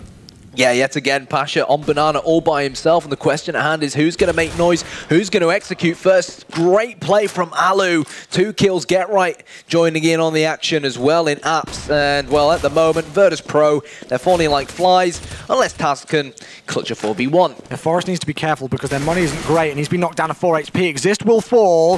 Is Taz going to do some damage? He may do, but he's only got 8 seconds here, Kainai, and he hasn't got the bomb. Get Right will shut him down, and just about hold on there, but still, you said about Taz on Inferno, he performed phenomenally when we watched him on Friday. It's not just that. Obviously, NiP want Alu to be in his most comfortable position, unless this is a full-on rifle, this tactical decision from them. So they'd be wanting to save up as much dollar as possible so that he could buy up that AWP. Yeah. But because they lost so many players there in that 4v1, it has hurt their economy, which also explains why Forest, unfortunately, only has a FAMAS. Into round number 6 we go here on Inferno, the decider map number 3 in the first semi-final here at the Gfinity Spring Masters number 1. Exist gets spotted. Get tagged down, and he will fall to the hands of Taz there again, spotting out that player. Forrest is going to try and respond, but he's got that slightly weaker FAMAS to deal with. And unfortunately, not able to do too much here. Taz knocked down to 32, Pasha down to 37, but still the man advantage in favour of the Poles. Well, they've actually gone back to Forrest holding quad here, and GetRight was the player who went towards B, so that's very interesting from NiP. You can tell they're still not 100% comfortable with this new lineup here on Inferno, but look who it is. It's the king himself, the king of bananas, what they call him. And it's that M4 Asimov in which makes him the king. 1 from Freiburg, 2 from Freiburg. Out comes the USP. Virtus.Pro now, they've got no time to go back. They're going to pick up the bomb. Taz will get the rotator, and it's now 3-on-2, but Alu is on their tail. Alu needs to get this first frag, and he doesn't. Bialy outguns him, and now it will be Forrest, the last one left alive. It was Taz, you know, as we spotted, trying to go around arch side and spot that player off, but Forrest, last one left alive here. He's not going to be able to do much. He fires his FAMAS in anger as Virtus.Pro secure another round here. Round number 4, and Alu needed to get that kill on Bialy. He did, especially both Virtus.Pro players were so low on HP as well. We saw it on the right-hand side of the screen. And they had no idea he was even coming from there. So he was staring straight at them. The Virtus.Pro players had to do a 90-degree turn to look towards him, but Virtus.Pro, 4 rounds already. After 6 rounds here on Inferno, Taz, 9 kills, only 2 deaths to his name. Phenomenal performance already from that man. Let's see if NiP can respond, though, as we go into the next round. Their money is broken once again. And on the more expensive, you know, CT side here on Inferno, that is not good. Virtus.Pro could really start to get that plow in motion and run away with this one. For me, I think Virtus.Pro have been able to just walk up mid and challenge the CTs on arch and quad far too easily and get entry frags. Yeah. You can't afford to let that happen, NiP. And let's see whether they are going to try and do something to counter it. It's an eco. They've stacked mid here. They've only got Freiburg here on the B bomb site all by himself. He's heard them coming in. And look at that stampede of NiP players rotating. Yeah, well, we'll see if they rotate in time as Freiburg gets dropped straight away. The aim punch comes into play. Exist tries to do something, but again, he gets disrupted from his shots as Mihu does take him out, and it's clean sweeps coming in here. NiP will try and respond, but it's not going to happen whatsoever here. Even if Forrest doesn't win his gunfight, Mihu with a really phenomenal round there. Dropped down to 3 points of health, but it doesn't matter as he picks up the kills. Virtus.Pro round number 5 for them, and we can hear them shouting in the booth next to us. Let's not forget that Mihu is a stand-in here for Virtus.Pro. Yeah. That's a big factor, especially missing Snacks on Inferno, as the analyst discussed earlier on. Snacks, a lot of people argue he is the strongest player on this Virtus.Pro side, and tense look there from Forrest. Bialy blows Exist to smithereens, and surely that's another great start for them. They keep getting these entries first and applying the pressure onto the ninjas. Yeah, making his way up Banana will get smoked off there by, I believe that was GetRight. As the man advantage once again goes in favour of the Polish side, as you have said yourself. Good, and I think that's actually Forrest who's playing aggressively in Apster, but still Pasha with a shot through the smoke onto GetRight. And what can you say, man, really? He just does these things time and time again. Well, he had the game of his life on Mirage. Let's see whether he can repeat that form here on Inferno. Forrest has made his way towards bedroom. Mihu is close by. Not sure if Mihu will check it. Forrest nails him in the head with the FAMAS. He'll pick up the AK-47. It's 4 versus 3. Pasha again on Banana, single-handedly dismantling this NiP defense. But his teammates, they're going towards Arch, and are they going to wrap round through CT, or are they going to carry on towards Quad? Forrest has other ideas. Forrest with 1. Taz gets the return, and now Freiburg in a 2v1. I saw him pull off a 1 versus 3 clutch yesterday on Inferno on this larger A bomb site. He's certainly got the capabilities of doing it. Can he do it again? That's a good start, but Taz gets the trade frag. Freiburg, no clutch for you, good sir. NiP lose another round, lose all of their rifles, and lose all of their money. Let's just have a very quick look at the scoreboard, because I just want to point out once again what Taz's score is. 13-2. Brilliant. Yeah, what a player. And we mentioned this up against Infuse, how a lot of people were calling him out and telling him to retire. He's definitely proving all his haters wrong. And NiP here, they need to prove Virtus.Pro wrong, because they've only got these pistols. Neo focusing on the action. The smoke is going to go down towards CT Spawn. And the truth be said, Virtus.Pro have had a lot of success on this B-bomb site. But there's 4 NiP players here. The stack comes in yet again. It didn't work for them last time. They were unlucky. But let's see whether Virtus.Pro adventure in here. Yeah, right. Just actually peeking over the top of coils there very, very slightly as Neo dropped away. So I don't think they've spotted each other. As Get-Right will fall back to ruin. Still no casualties as of yet, though. Forest the only man over towards the A bomb site of the map, as once again that bomb makes its way down. Banana here. Taking their time, Virtus.Pro playing very passive. They know the damage these pistols can do, but they have picked the right bomb site for NiP at least here. But surely you still expect the AKs to do the work. Do the work is what they have done, unless Freiburg can get a second. The answer to that question, though, is unfortunately no. And Forest falls as well. Pasha's really been impressing me here. Again, the analyst talked about this player, but even with a rifle in hand, he's still been doing considerable damage with it. He's one of those players that obviously preferring to use the AWP if he can pick it up, but still at the same time, it doesn't look like he needs it. They've got plenty of money in the bank. Taz with 5-figure sums of dollar, and they don't pick up the AWP because they don't need it here. He's such a great complete player. Yeah. Similar to Snacks is as well. Snacks is phenomenal with the AWP, and he's a great rifler as well. And that probably is why he's their secondary AWPer. And even Neo, we discussed this on Nuke, Neo's a very, very competent AWPer as well. So a lot of versatility available in this Virtus.Pro side. That smoke gave away the Finns' position. Alu falls to his death, and there's the defensive smoke coming out from Virtus.Pro, but Forest in a great position to capitalize here. Another entry frag from Virtus.Pro. How many times have we seen them do it? Forest is going to try and change things up, in the X-ray mode lets us know where the T's are. Unfortunately, it doesn't for Forest. He backs away over towards mid. Pasha still at the bottom of Banana here. As we can now see, I believe that's actually Exist, who's going to be the crucial man to try and stop this. He's in pit. Forest finds one down, goes Pasha. We're into a 4-on-4.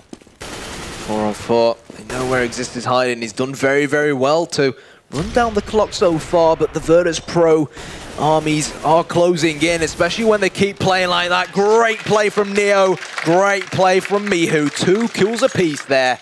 And Virtus.Pro slowly dismantling this Ninjas in Pyjamas side, and they've got 8 rounds on this T side of Inferno. And we're only heading into round number 11 here, Kyanite.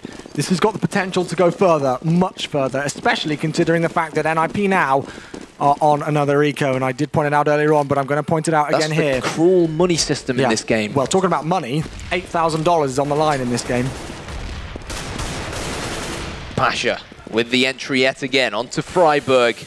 Defensive smokes going out, but Virtus.Pro here, Chewy, they know they've got plenty of time to play with, and they're probably going to go back and favour the A-bomb site, if you ask me, due to what those AKs have to offer them. But look at this pop flash.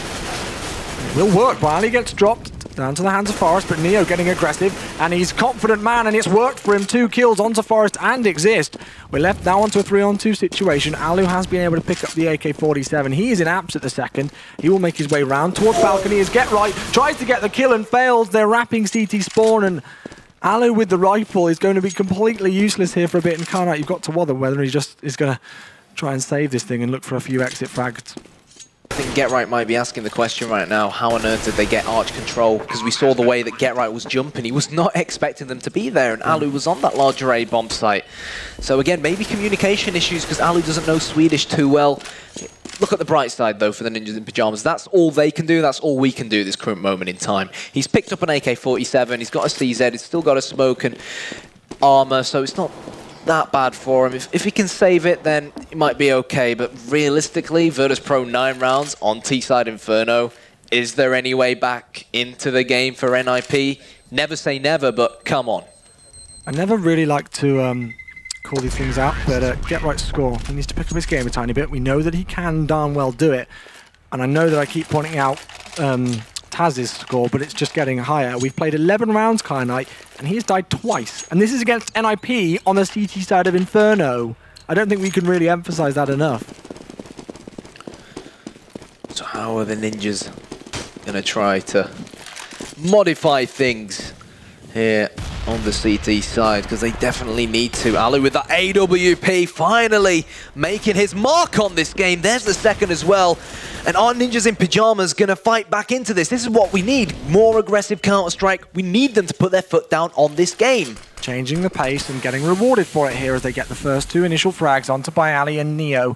Alu has been knocked down to 14 points of health for his trouble as Taz gets smoked out there and will not push through aggressively, and a good decision from that man. He's already tagged down to 54, and now Virtus.Pro need to decide what they want to do here. They do have time to play around, but look at the amount of Molotovs or incendiary grenades that NiP have got here to slow down any pushes. They've got 4 between all 5 of them here. With 52 seconds left on the clock, Taz is going to make his way out of Boiler.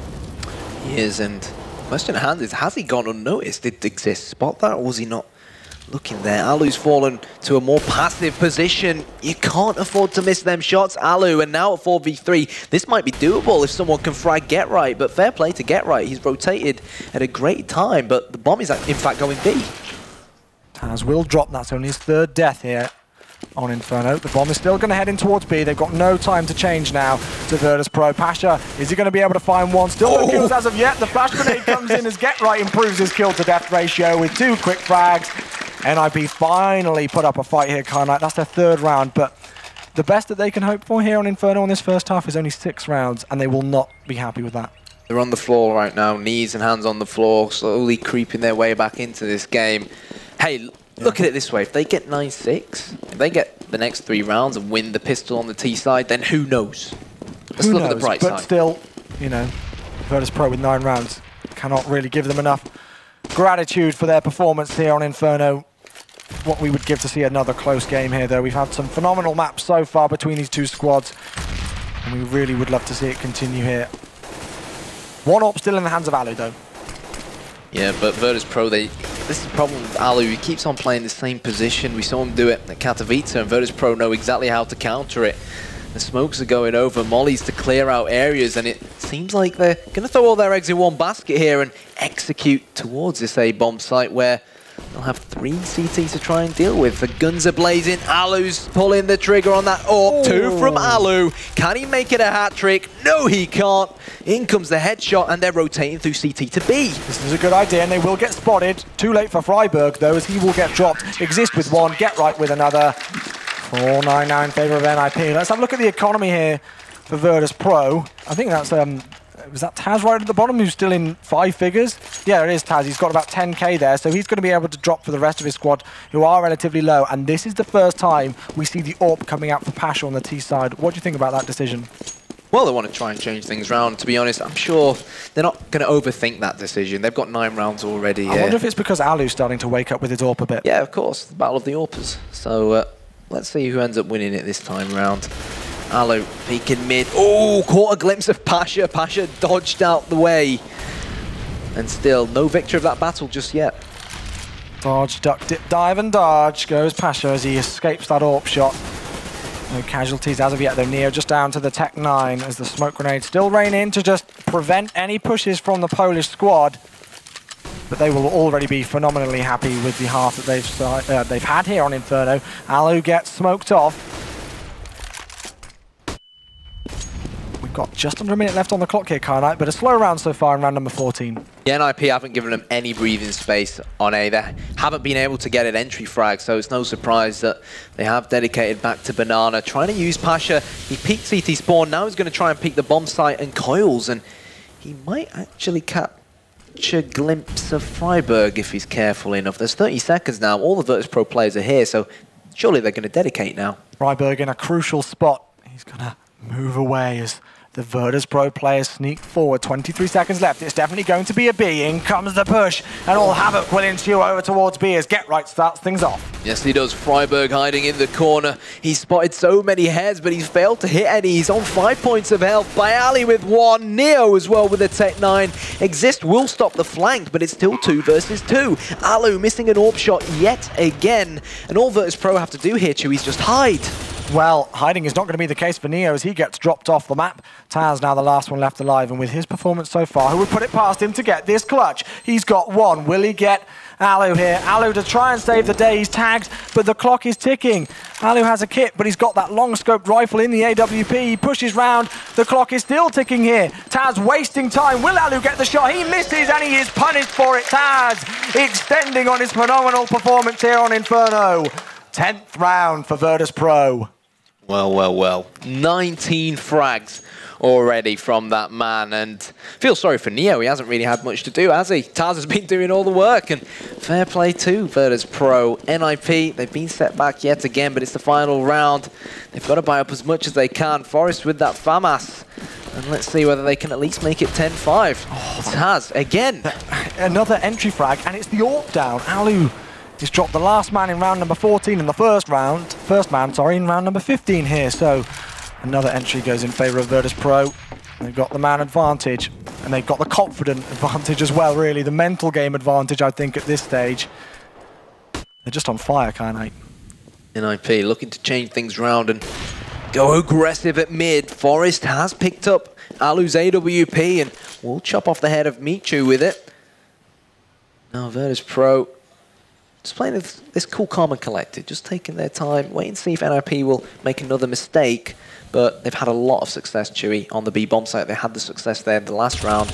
It looks like we might see a repeat of exactly what happened in the last round. They've had a lot of success just on the T side as a whole, really, obviously getting 10 rounds on the board. And let's see if NiP can respond. They need this last round here. There's a big difference, in my opinion, in just the mental game of things between 10-5 and 11-4. Pasha going to try and scope in with that AWP. They're getting burnt to a crisp here. Pasha down to 23 as Freiburg starts things off. Freiburg gets 2. Nice headshots with the M4. Will it be enough? Forest, it's going to be difficult for him to retake this with an AWP. It's so large, it's not versatile enough, but Taz, the Tasmanian Devil, hits the ground, and so does his comrade in battle in Pasha. But Virtus.Pro still 10 rounds on the T side of Inferno here. Realistically, you expect the scoreboard to be the other way round. They look quiet to the NiP squad there. Virtus.Pro quietly confident. They know that they've done a good job on their T half, but the game isn't over yet, Gfinity. GGs have not been called. No. And we can see yesterday one of our friends with a Go Ninja sign in the crowd just to try and spur them on. It seemed to have worked yesterday against Property. Will it work again here today? We will find out. But we do not waste any time here on Championship Sunday at Gfinity. Straight back in with a pistol round. The last pistol round in this first semi-final match. Here we go. NiP, it's crucial they win this one. It's not even a choice for them, really. Failing to win it could see Virtus.Pro so early on in this second half be 3 rounds away from actually emerging victorious. Not just here on this map, but the game as a whole. Yeah. Neo is going to be in a crucial spot here to try and stop this push coming in from Ninjas in Pyjamas. The rotation will come through from Virtus.Pro, and they're actually going to wrap down mid as well. 3 of them, in fact, to catch them off guard from behind. Yeah, right, he's going to be able to spot that, though, and look at him. He's lurking even in the pistol round. Down goes Pasha. The Glock spray comes through, and Taz will get dropped as well before eventually Bayali does get the trade frag. And the bomb's been planted. Well, well, well, so far so good for the Ninjas. Exactly what the doctor ordered for them, unless Miku and Neo have their say. Miku comes in, has his head chopped off, and now Neo in a 1 versus 2. The bomb's ticking. NiP, great after plant positions here, and really the best Neo can hope for is an exit frag. He's not even going to get that. Well played, NiP. Well played, NiP indeed, and they completely shut Neo off there. He was the only player initially on that B bomb site. Then we saw 3 wrap rounds through mid, and if GetRight hadn't have done his phenomenal job of just staying in that little kind of cubby area down Banana and holding on to that spot and being able to pick up those 2 Glock kills, that really could have turned in favor of Virtus.Pro. Wasn't to be the case, though. 10-6 is the scoreline. Expect NiP now to bring the scoreboard back to 10-8. Obviously, Virtus.Pro, more expensive CT side, providing we don't see Virtus.Pro eco NiP. All should be good if you're an NiP fan, but here we go. Exist with the Galils. 2 UMPs coming out from Alu and Forest, whilst GetRight is playing around with his P90. Forest comes in. There's the first. Exist looking for yet another, spraying and praying. Out comes the USP, but no frag just yet, and there it finally is. NiP, as expected, no casualties yet, but they're going to get the bomb down, and should be good for them. Neo gets his head knocked off as Miku does push out of library, but will get stopped in his tracks as Aloe confirms the round for Ninjas in Pyjamas. 7-10 is the scoreline as we now go into round number 18 here. Gfinity, and slowly but steadily, NiP are trying to bring this score back in their favor, but let's not forget, this is Virtus.Pro, and they're on the more favored CT side now. Yeah, NiP did really, really well that last round to lose as least players as possible, and it allowed, for example, Forest to keep that UMP. Alu's now bought up a Mac-10 and Exist, and GetRight, of course, to keep their weapons as well, so it'll allow them to conserve a little bit of the dollar for the forthcoming rounds. But here we go. Taz, so aggressive here. I like it, changing up the pace, and I'm not sure if he was spotted there, but all the same, NiP are going to make their way out once again through the arch side of the A bomb site. Bayali smoked off in Boiler, will get taken down by GetRight as Forest does take down Pasha. And now Ninjas in Pyjamas need to decide what to do. Taz actually made his way right through second mid there to T steps, I believe. Freiburg was more than aware of it, though, and did take him down, so still no casualties for the Swedish squad. As Mihu pushes through. Nice headshot there. Will he get the second? No, Alu trades him out. And Neo now left alive in a 1 versus 4. Still, we haven't planted the bomb. Nope. But it should be fine. NiP most likely going to dispose of him with ease with that AK-47, but no, he's going to deal a little bit of damage to him as well. But NiP charging on, and this is it, Chewy. Virtus.Pro win this one, then the game is still sort of floating in the air. NiP win this one, Virtus.Pro, their money will be gone, and they might even make it 10-10. Well, I hate to steal your phrase, but I'm going to have to here. This is the round where we see men versus boys turn into men versus men. It's 5 M4s coming out from Virtus.Pro here. Still a Pro 90 in the hands of Get-Right. Let's see if he can spray and pray and do some big damage with that. First full rifle round of the second half of the last map here.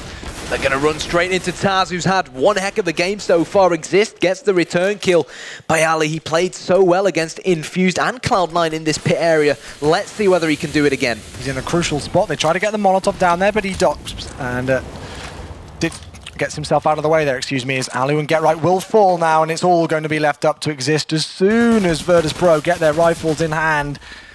They just seem to stomp all over the Swedish side. Exist will fall. Taz, the only casualty. Virtus.Pro once again just try and extend their lead because NiP did win a couple of rounds in a row there, obviously, and they have had bomb plants as well. Their economy's okay. They will be able to buy here. It's really, really good defensive smokes as well from Virtus.Pro. The second they realized that NiP were most likely going to be pushing that A bomb site, we saw Bayali in pit. He assumed that there could have potentially been a terrorist in apps looking to flank. So what does he do? He puts a smoke down, which allows him to watch a different spot. Great play from Virtus.Pro. Virtus.Pro now 5 rounds away from taking the win here, not just on Inferno, but in this best of 3 series and advancing through to the grand finals to face up against either the French side of Envious or the North American side of Cloud9, which will be the second semi-final match on this main stage here at the Gfinity Arena in Fulham Broadway, London. This is what we like to see a lot from Virtus.Pro. They love smoking the bottom of Banana from CT Spawn and pushing all the way down to take control of Banana. If they can put one person at the bottom of Banana and cut it off, it then allows them to dedicate an extra man to the larger bomb site. But now they've fallen back, they've gotten a little bit more passive. Banana's now in the hands of NiP, and they're probably going to try and utilize it. Freiburg, the king of Banana, the initial man to go through. And I actually am seeing more often Exist being the first man through Banana on this B-bomb site, especially yesterday. And a couple of times at Katowice, I believe, as well. He was entry fragging on this B-bomb site and doing a good job of it. Let's see, though, how they get on as they make their way through now towards the B-bomb site. Get-Right, heavily tagged, 6 points of health. They're going to smoke off this area as Michu actually tags his own player there. But still, NiP are on the site. Just have a look at this quick rotation coming in from Virtus.Pro, though. Yeah, nobody's fallen to the floor. But Virtus.Pro, they've got one heck of a retake on their hands. They're not, in fact, going to send anyone towards Banana, despite the fact that Get-Right's watching it. And Virtus.Pro, the question at hand now is, are they actually going to do a timed push in? Are they going to throw the smokes in and flashes in and try and retake it together? Or are they going to run in one by one? Because at the moment, that's exactly what they're doing. And NiP saying thank you very much. It's like deathmatch for them. 11-8, game on. 2 frags for Alu. Nice work from NiP. A couple of players dropped low, but who cares, eh? And how many times do we see it when we see the quick rotation coming in from Virtus.Pro and absolutely no casualties on that B bomb site? Everybody just smoked off, and the bomb goes down uncontested. Well, it worked for NiP. They stopped the push, and they've punished Virtus.Pro down to pistols for the poles. Well, that's the thing when you're a CT, particularly when Neo had the silenced M4 and only had 20 bullets. Yeah. He couldn't really take them all on, so sometimes you just have to admit defeat on that B bomb site, fall back to ruins, and just wait for your reinforcements to come in. And it was really important for Get-Right to stay alive there because he was tagged so low. On the ball of NiP, they will get 3 frags here to start off. Of course, this is an eco for Virtus.Pro, so they're just hoping to maybe try and take a couple of rifles off this NiP squad as you could see Taz there trying to be sneaky beaky. He will get spotted. He's still going for it, and why not? Hey, with the performance that he's been putting up on this map, no danger there, but he will back away just with the nick of his life. 28 HP for that man as NiP now at the top of mid make their way over towards that A bomb site. Yep, it's a game of exit frags now, unless Virtus.Pro can produce something special. Great and produce flash. something special is what they look like they're trying to do. It's all down to the man in form at the moment in Taz. But a bullet will enter his cranium. 11-10, and you know what? I'm not going to lie, some of us wrote the Ninjas out, but this is the NiP magic you were talking about. Mr. Observer, or Logan as we better know him, can we just have a look at the scoreboard? There we go, I don't even have to ask for it, he already knows. We can have a look at the half here. 5 rounds going for NiP and only 1 going for Virtus.Pro, and you can just see from that alone on your screen the way that things are switching. And have a look at the score for NiP, it's starting to even out across the board. Mihu with York will miss his shot, and he's got to back away.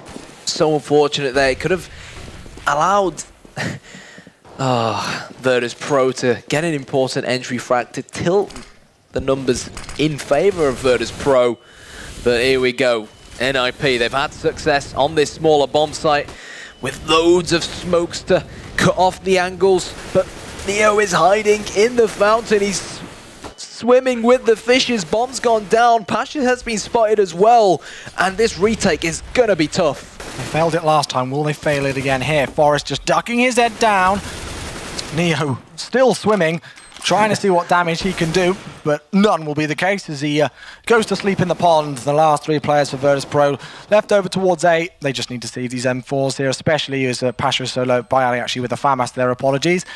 NiP right back in the game, man. Like, they're looking good here. This is all even. Virtus.Pro are on that more even side, but NiP, I think it's fair to say, they've stopped the plow.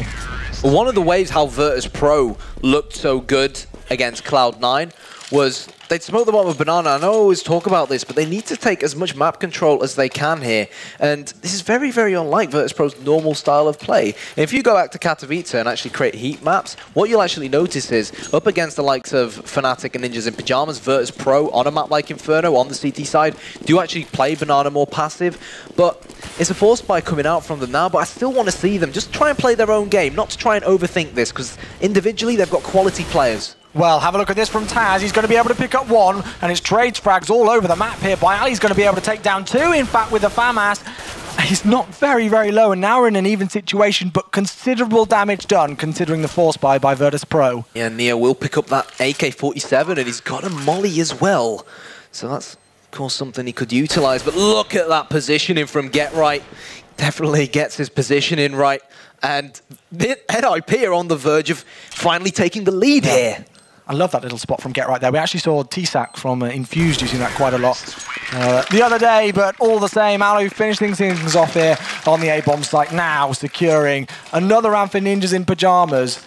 And I believe this is the first time they've taken the lead since winning the first pistol on the first round of this map. Am I correct in that, or have I got this completely wrong? Because Virtus.Pro ecoed them straight back, didn't they? They did. But the thing is, even if NiP lose this round, and then it's even Steven again at 12-12, NiP have won so many goddamn consecutive rounds, and they're on the cheaper T side, that the Swedish bank right now is looking incredibly rich. Well, this is it, round number 24. Only 6 more rounds possible here in normal time. This game, again, could have overtime written all over it, and I mean, come on, guys. Who would love to see an overtime match here, because it would be pretty darn phenomenal. Neo's going to get tagged there by Freiburg, loses that out, tries to get sneaky and a bit clever down Banana, but it will not work. Entry frag, again, goes in favor of NiP. And Neo was just a player with the 5-7, so he was there at the bottom of Banana, perhaps to get a little bit of information for Pasha. He returns it, and that's an important frag for the Poles. It's not over until the Fat Lady sings. Exist, hungry to get a frag here on the B-bomb site, but you know what? It's a fake. Or are they going to walk through CT spawn again? Where's Alu? Oh, not Alu, sorry. Wrong side. It's all good. Where's the arch player? He's rotated. It was Pasha.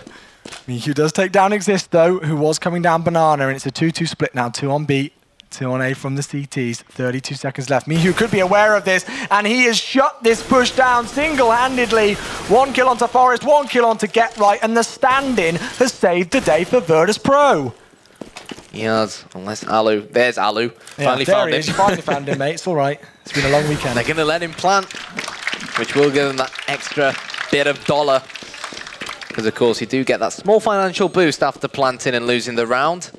But Virtus.Pro, they've tied things up now at 12-12. 4-man from Mihu. It was really important there for Virtus.Pro to hold on to those rifles, let alone win the round, because again, look at their economy, it's really not great. So the fact that they were able to hold on to 3 M4s is really crucial, and now we see the AWP going in the hands of Alu. Let's see what damage he can do with it as we head into round number 25. Carnite, we are all even here. Both teams 4 rounds away from progressing through to the grand finals. I'm glad that last round they noticed that someone had potentially gone through Arch to CT spawn, but here we go. Alu, hungry for the entry frag. This is something Makaleli was so good at doing, which I hate to say it, I don't think he's exactly replicated that kind of form, Alu, or that kind of style. They both have two different, very different AWPing styles, and to be honest, I think at this current moment in time on the T side of Inferno, NiP would probably prefer Makaleli's more aggressive style right now. You will see. Yet to find out how he does utilize the big green gun here on Inferno. And there's your answer. Takes down Pasha. Proving me wrong. I like it. Hashtag Caster's Curse, eh? That's what we like to see. Alu peeking round over towards Archie. We'll find a second player there. Down goes Mihu, the man of the last round, as Exist in top apps. There's actually two players in pit here, so he needs to be very careful if he peeks out. He finds one, sprays down, as Bayali will get burnt to a crisp from Get Right. Taz responds on to Get Right though, but Exist instantly trades him out, and this has been a much better performance in this last round compared to the last one from NiP. Really, Neo's just got to save that M4. No chance whatsoever that he's going to be able to push into B and try push into A even, sorry, and penetrate the site. Yeah, Virtus.Pro falling like flies, and NiP yet again so close to taking the lead. Just waiting for the round to finish. And really, it's phenomenal counts right from Ninjas in Pyjamas. We go on and on and on about this being a CT-sided map, but this is the thing about these teams. They honestly make the impossible come true. They make dreams come true. In NiP, do you think they can do it? Well, who knows? I think both teams can still do it here, and I seriously cannot give a prediction whatsoever. Oh, I think they just caught each other there, and actually, although the camera switched away from it, Neo did get the frag there, so one rifle going down for NiP. I don't think it's going to bother them too much in the grand scheme of things. Obviously, they really would have liked to have get that M4 away from Neo, but Virtus.Pro are broken. Alu still got that AWP, and I know we've been talking about him, saying he's been a bit up and down and everything, but he's top fragging here, I believe, at the second for NiP, so a good performance from him so far. Opened up that A bomb site for them in round number 25, and let's see. Well, that's the thing about Alu. Somehow he just finds something right when he needs to step up at his most. But Taz deals a lot of damage there. Get Right nails Bayali in the head as the poles fall like flies. Forest on 1 point of health could potentially be an easy target for the poles, but Pasha and Michu only with P250s. They're in a really difficult spot here. Neo's going to try and spray down, but Pasha will go down to another AWP shot from Alu. You can see that's going to be Michu going down once again to Alu. He's really having a great map here, and it doesn't matter that Forest is on 1 single point of health. Neo was able to save that M4 from round number 25, and he's got to save it here in round number 26. It's like watching Alu up against Fnatic at the Katowice finals. And again, I don't know where he finds this form suddenly on the T side of Inferno. I think we've just got to take a split second here to realise what's gone on.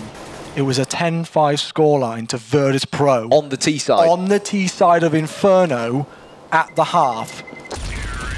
Firebug will go down, and now suddenly we're in round number 27. Virtus.Pro, since that halftime mark, have won 2 rounds, and NiP are 2 rounds away from taking the series. I'm baffled, my friend, baffled. You're watching NiP. Did you expect anything else?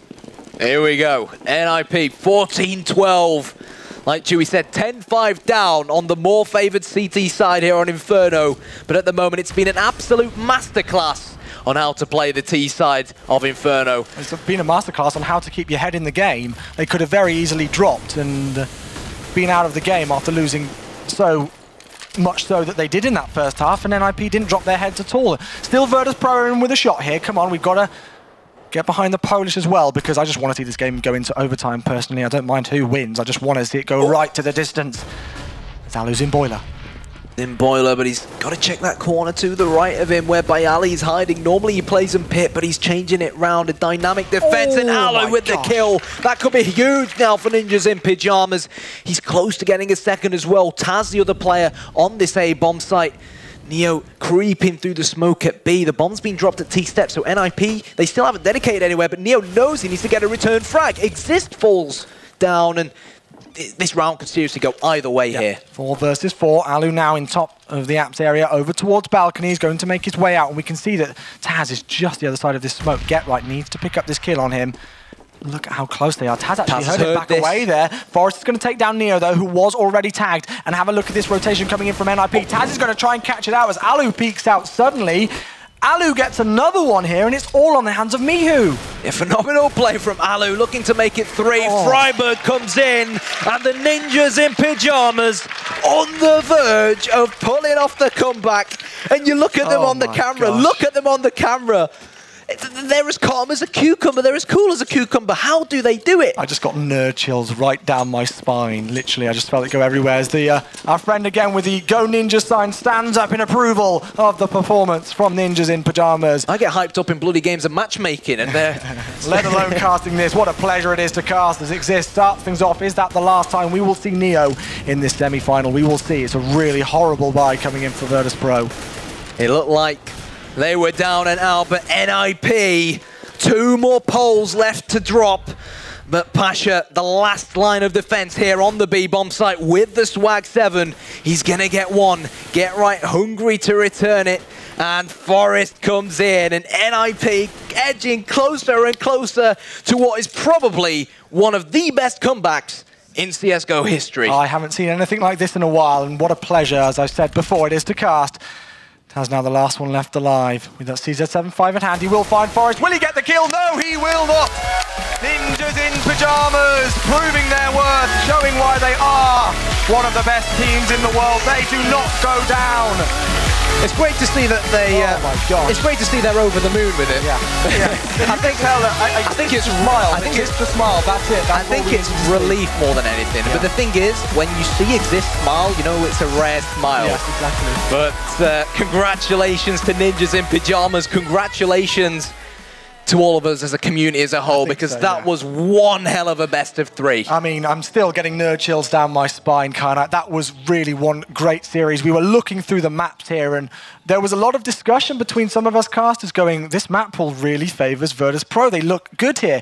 NiP took the map they were expected to. We started off on Nuke there. Then we went to Mirage, and as we would expect, it was Virtus.Pro's pick. They took that.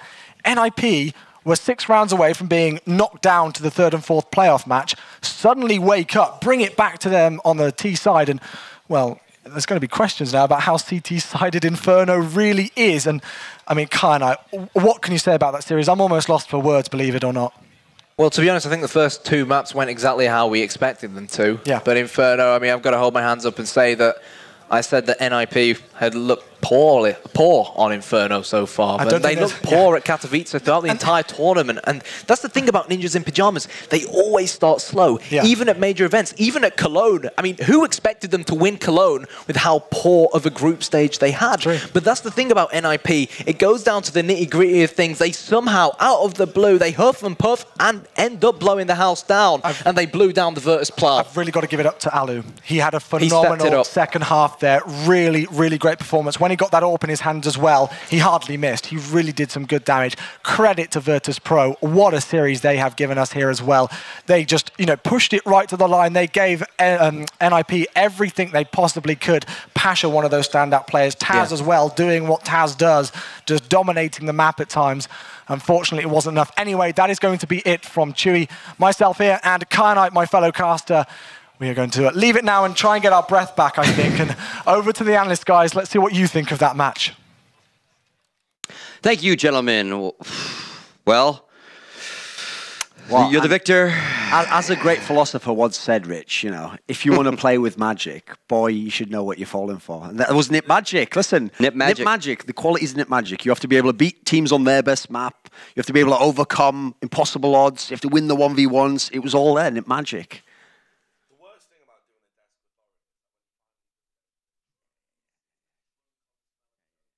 Wallowing in his own violence, it's disgusting. But here's the thing, right? So let's actually Yeah. okay. Do some analysis. Okay. Let's do it. Like predicting games and shit? Yeah. Yeah. Okay. You're going to start now? Oh, okay, yeah. You take 10 rounds.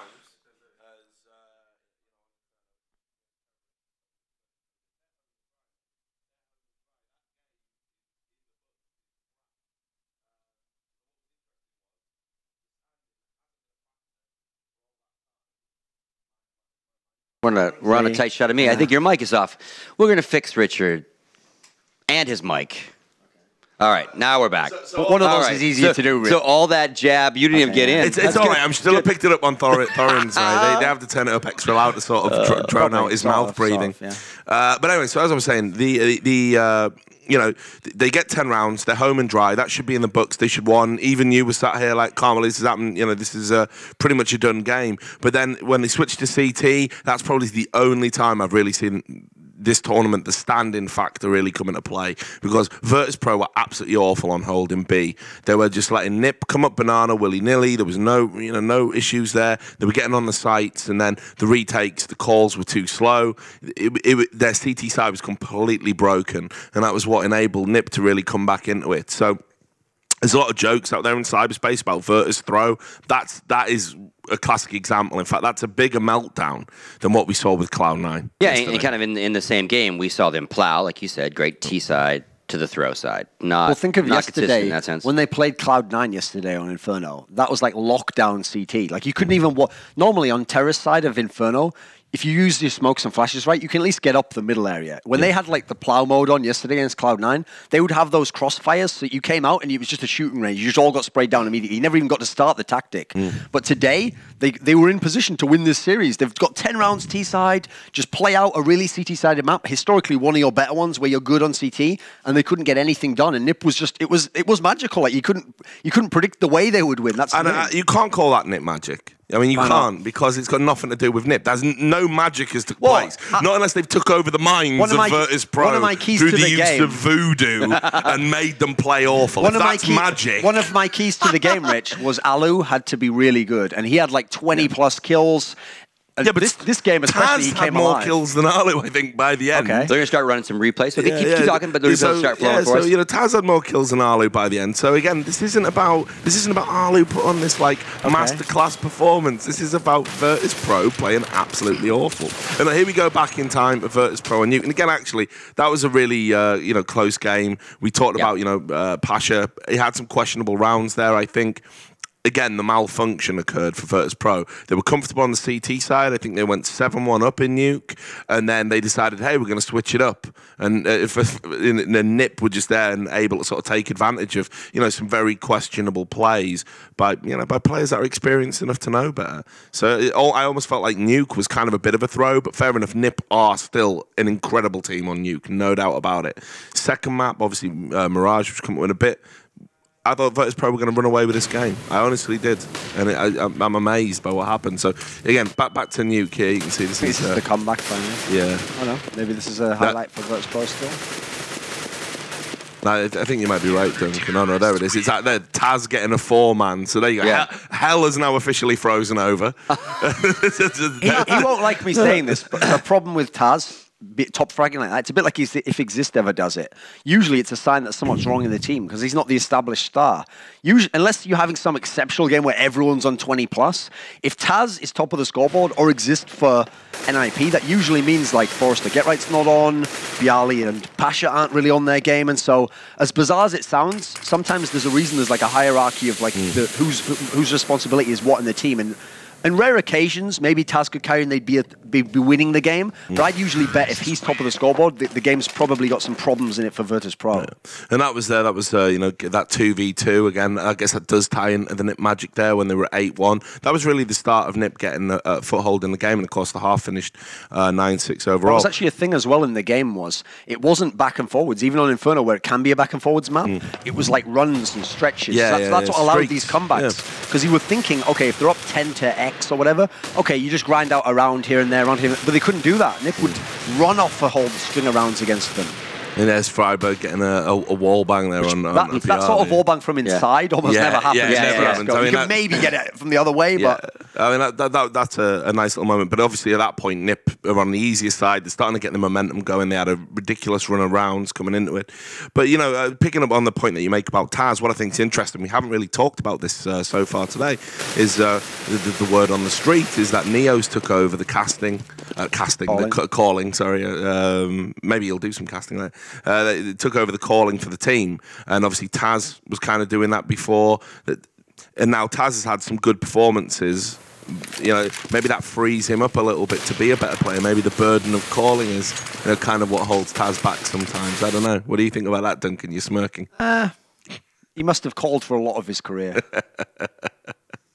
I can't wait for Taz to come in. Okay. You're like, you know nothing about this game, Duncan. You didn't even play it. He said that to me before. Okay, what would the translation in English be? Brutal. We got some Mirage highlights going now. Yeah, Here's that Alu one we saw earlier. But. So, yeah, we jump on a Mirage. I mean, this was, again, important. That was Taz losing that 1v1 there with Alu. We highlighted that when we talked about Mirage. I mean, that's, again, a big turning point in that. But after this point, when we do see some more highlights, you're just going to see one thing, and that's Pasha absolutely wrecking NiP. I mean, that was how that Mirage went. So you think, okay, standing's not an issue. And as you rightly pointed out, Duncan, that this is... You know, this just looks like any other Virtus.Pro performance on this map. Yeah. So you think they're going to carry that forward into Inferno? That's the thing, though. We did see the old trend again. NiP did get better as the tournament went on. The NiP that was almost lost to property yesterday looked nothing like the NiP today. The NiP that got utterly crushed by Envious and had no chance. This was a different NiP, you know. I'm not sure that they've totally transformed and they're in like peak form and they're at the Katowice level. I don't know that that's the case yet, but they're definitely better than they were yesterday, and that's all they need to do. Just get better enough. Yeah. You don't have to be the best. You just have to be good enough to win. NiP are a crazy team like that. Like when they won in Cologne, and I was there, I made the comment, and you know, I think Heaton took a little bit of umbrage with it, but I made the comment that was the worst iteration of NiP. That was like they had some terrible performances in Cologne, and that's when they win the major. They never won it as the imperious NiP that were beating everyone else. They won a major when they were really fighting for their lives and playing really poorly. So yeah, that was obviously the first round on Inferno. Again, like I say, I think what Virtus.Pro did as T, I mean, they just controlled the game. I do not know why they didn't switch up the B bomb site earlier. Like, I would have made a change because it clearly wasn't working. You know, Neo was hiding in the fountain. Second side pistol, right. Gets these nice two. Yeah, this is a nice two-piece. Bang, bang. Two-piece. No biscuit, though. No biscuit on that two-piece. No biscuit on that one. But you know, why didn't they switch it up? Why didn't they switch it up? Because it clearly wasn't working. I mean, you know, I'm certainly not an expert when it comes to, you know, running strats or as Duncan would tell you, anything to do with Counter-Strike. But the point is that when you see, well, obviously, when you see something that isn't working, as a team, sometimes you've got to react to that and make a change. Yeah. And you've got to stand in there. This isn't like this is a well-drilled strat that absolutely has to stay in place because you've based your whole tournament prep around it. Just move them around. And they didn't do that. And it's almost like, you know, like I say, I'm not calling it NiP magic because Virtus.Pro were the architects of their own downfall there. But the thing is, though, when you see NiP have this play where they're clearly not in their best form. At times, they haven't even been close to it. They've been really poor. That's actually the mark of a champion, though. It's the idea that you don't just win on your best day and when everything's going. You can find a way to edge out some sort of a win. The extreme example is the Cologne one, like you're saying, where they did it series after series. They were facing people who were better than them, playing better than them, and somehow they won. It's not quite as extreme here in this particular case, because, yeah, Virtus.Pro had the stand-in, but NiP's had the veteran quality where they could do these comebacks and pull through somehow.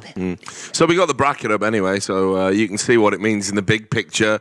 We got, obviously, you know, that proves that NiP are in the grand final. I still can't believe it. I'm glad they've got the bracket up. And remember, though, guys, that's not only the final. Virtus.Pro will later on be playing against Cloud9 in the third place. Wait a second.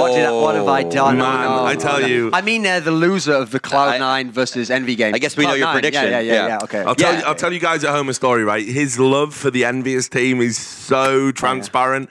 We get back to the hotel, you know, it's been a long day casting. We want to have a few beers, don't we? A few libations, just relax, kick it back. And we're like, hey, we're the three-piece, with a dream team of analysts. Team, so why don't we hang out? Play and hard, as soon as hard, he saw NBK sat down and attended, where's Duncan gone? And he just chewed NBK's ear off. I mean, not literally, figuratively, for an hour just talking to him. Like, so how can I get closer to Shocks? How can I'm loving this new blonde He's using look. Nathan to get the shots, it's for so sure. embarrassing. Your level of French fanboyism is disgusting. Oh, it is, isn't it? It's disgusting. But listen, I think you're envious of the fact that I was around Shocks so much. Oh. Don't know about that. Your head's in the clouds. Listen. Blondes might have more fun. Your children would end up ginger, Duncan, so I'm not... I'd dye their hair. Dye their hair blonde. So problem solved. And like you said, Richard, there will be a third and fourth place match. So Virtus.Pro will not defend their Gfinity Championship from Gfinity 3. No. And that match will be streamed, folks, on the Gfinity 2 stream. So they will kind of simulcast this next semi.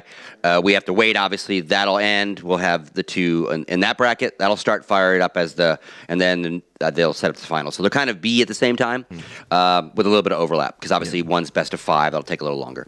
So that being said, when we come back, we definitely are going to jump into Envious Cloud9, break it all down. You're going to get your head out of the clouds, and that's the best I can do. We'll be right back, folks. Sacking.